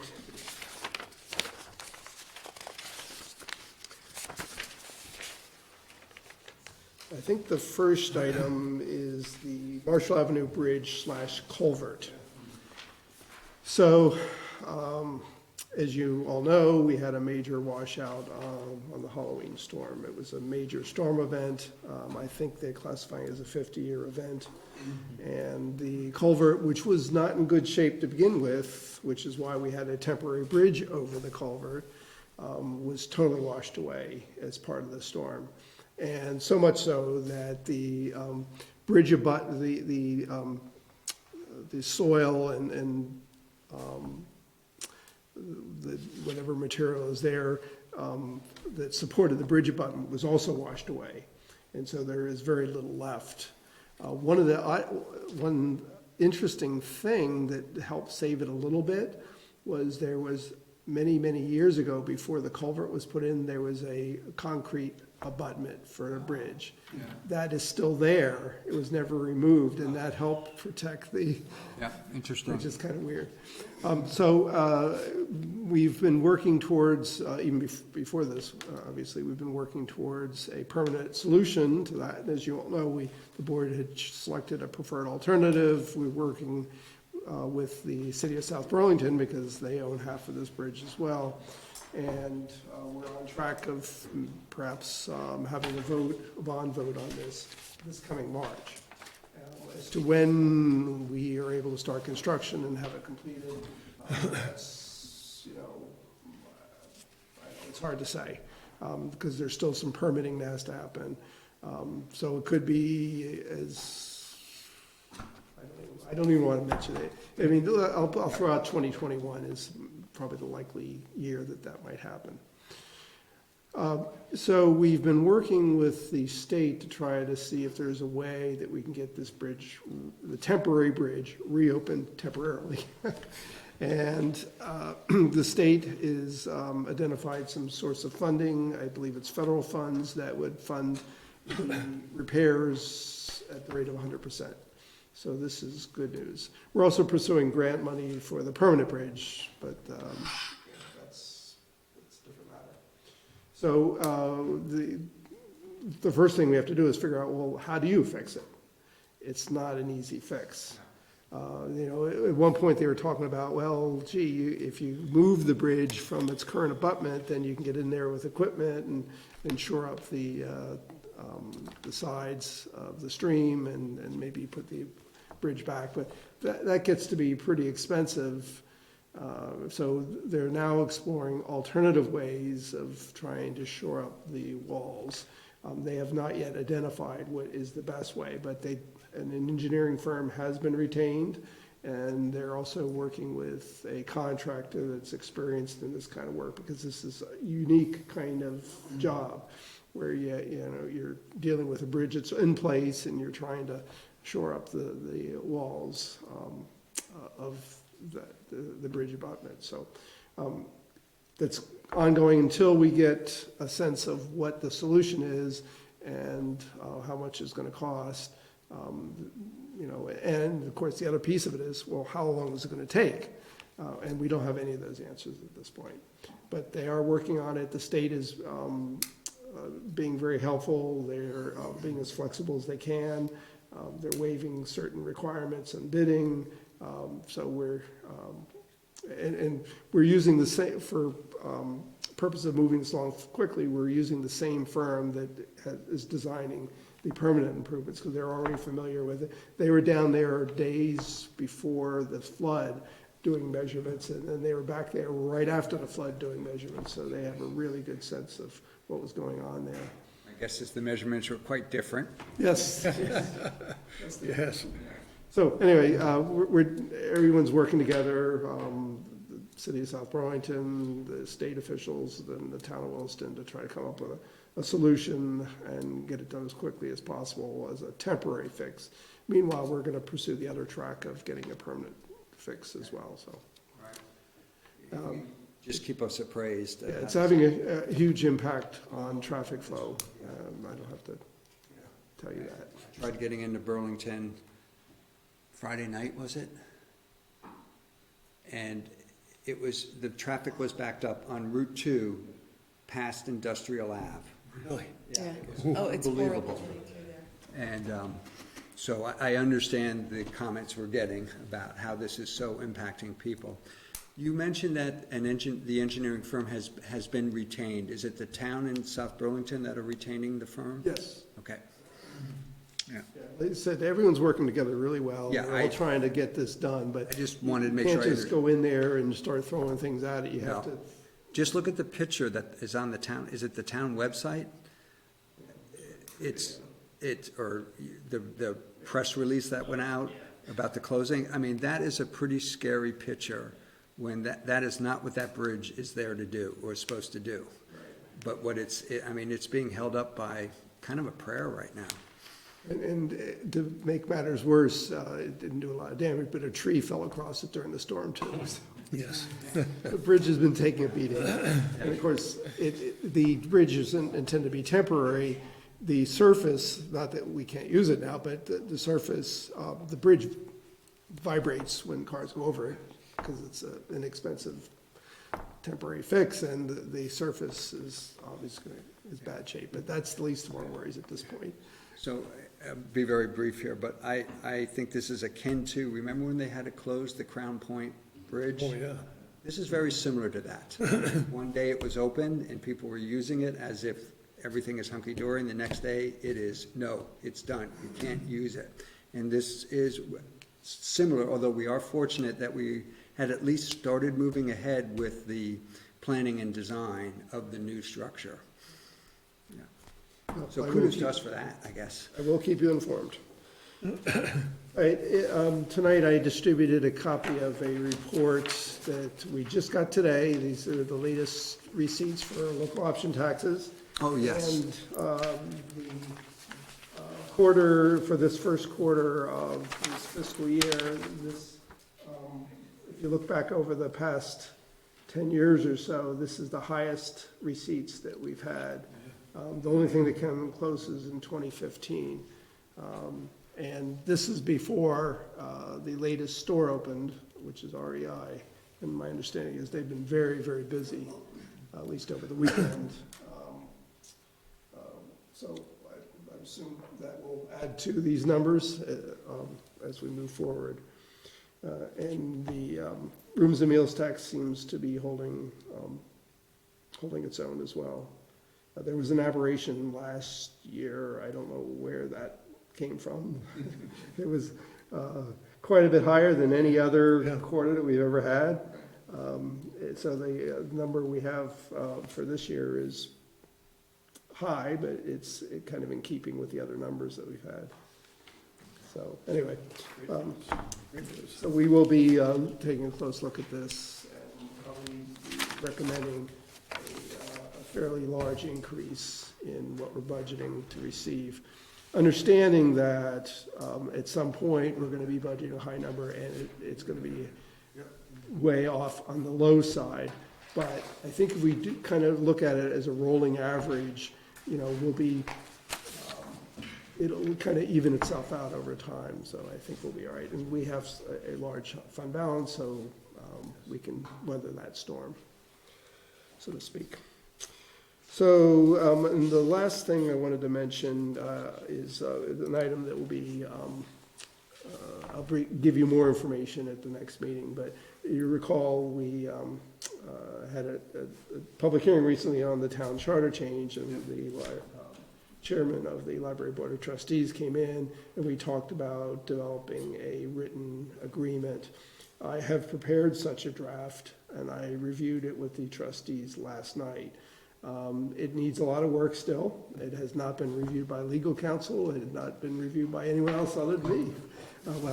Eric looked at it quickly, but And obviously, last night was the first night that the trustees had seen it, but the discussion went very well, and I think we will be able to work out the details of this. So when I bring it to your attention next week, it's still going to be in very draft form. When I say next week, I mean next meeting. And so I won't be asking the board for action on it, but we can have a brief discussion on if you see something in there that you really want to change, then that we can, work towards that. And one thing the board will need to do fairly soon is schedule the second public hearing.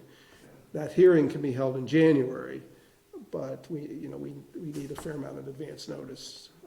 And so some decisions that we have to make as whether we continue with the language in the charter as we've initially proposed or make any changes to it. But the MOU will not be part of the charter change, so we can deal with that separately. Okay, that's all I had for this evening. Is there any other business we need to talk about tonight? Just real quickly, the retreat,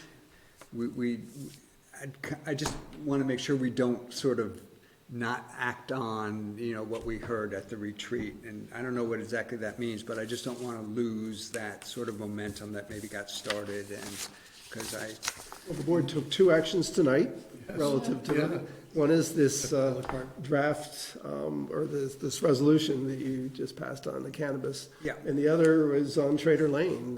Which is a public-private partnership, yes, but it's. And it was coincidental that these kind of fell back to back. Yeah. Because we've been planning this Trader Lane thing for quite a few years, actually. But it just was, I thought Dominic did, what's going on in St. Albans is pretty neat, and we have some of that same potential. Let's just not lose, that ability to achieve that potential. And so I don't know what the answer is, whether we should have a follow-up to the retreat. I'm not saying that's the answer. I just, or have a discussion at some point, or recommendations come back to us, but something. At the meeting, there were a couple points that I came away with. I was listening for something maybe different, but as far as our resiliency in dealing with economic challenges in the future, I think there is a willingness in the community to work in partnerships, Okay. just as we're going to be doing on Trader Lane. But also, I heard Mr. Carr talk about the importance of maintaining a good fund balance. Yeah. We certainly have that covered. Yeah. And I think the other piece is the study that was done by the Ethan Allen Institute. They used their criteria and determined that Williston was, of the 30 most populous communities in the state, Williston was in the strongest financial position.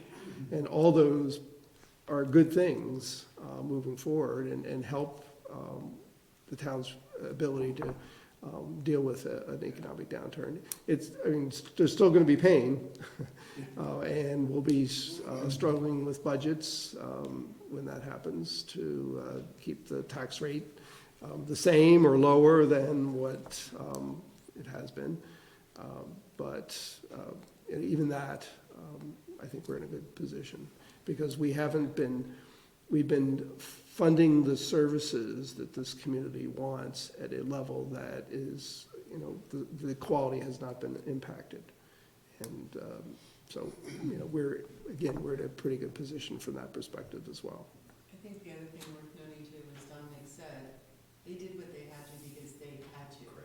They were in crisis mode. We are absolutely not, and that was the first comment he meant, is because you guys are not in crisis mode. Yes. And I think before we would focus on those things, I'd rather see the projects that are being addressed and being finished right now done before we sit there trying to come up with, let's buy this property and go do something with it. Yeah, I understand. I get that.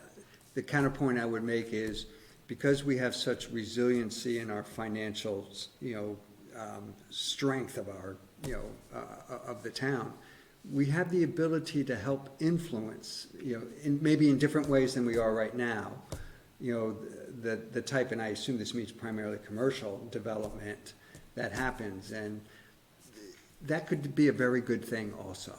I agree. I would Yeah. also say that whatever we do, I would want to be extremely thoughtful of, because I look at Yeah, Burlington, for example, that is an absolute cluster of things that you shouldn't have done, and they're paying for it huge. And it's coming out into other towns now, and I would hate to see all of this wonderful progress that Williston's done as carefully as it's been done. And there was a few major beats along the way, long before my time, but in the last 10 years anyway, or probably 10 years, anyway, 5 years, it's been very thoughtful, very studious, very, and it's showing, it's working as a thriving community, and in large part to our town manager and town staff and everybody else that gets into that, so thank you. There were some suggestions also from Jeff Nick that the planning commission should be taking a look at as well. Yeah. And I've passed those along to, yeah. I was actually surprised he picked up on the traffic impact fees. Yes. That was a complete surprise to me. Does anybody remember, he threw out and it's just a passing comment, but it's a passing comment about a spin-off of Dealer.com or some of the employees who had started something else. Does somebody remember the rest of the context of that? No. That's the only thing you can remember. Darn. I have a very specific reason for wanting to know that, and I'll probably have to call Jeff. It's a new company in town, Yeah. Dealer Policy, which is in the old TD Thank you. Bank. It's in the So TD it's Bank. so it's a brand new company that's They bought the coming? TD Bank. Yeah, I don't know how long they've been a company, but they're newer to town in the last 6 months in that location. Thank you very much, that's what I needed to know. Do they own the building or are they tenants? They bought it, They bought it. yeah. I think they may be a potential partner in the Trader Lane thing too, so I don't know that for a fact, but so we'll see how that all develops. That Dealer.com campus, for lack of better words, because it does feel somewhat like a campus, is a pretty neat place. Any other business? No. So before we go to our viewing public and to you, happy Thanksgiving. Yes, And happy Thanksgiving. we're adjourned.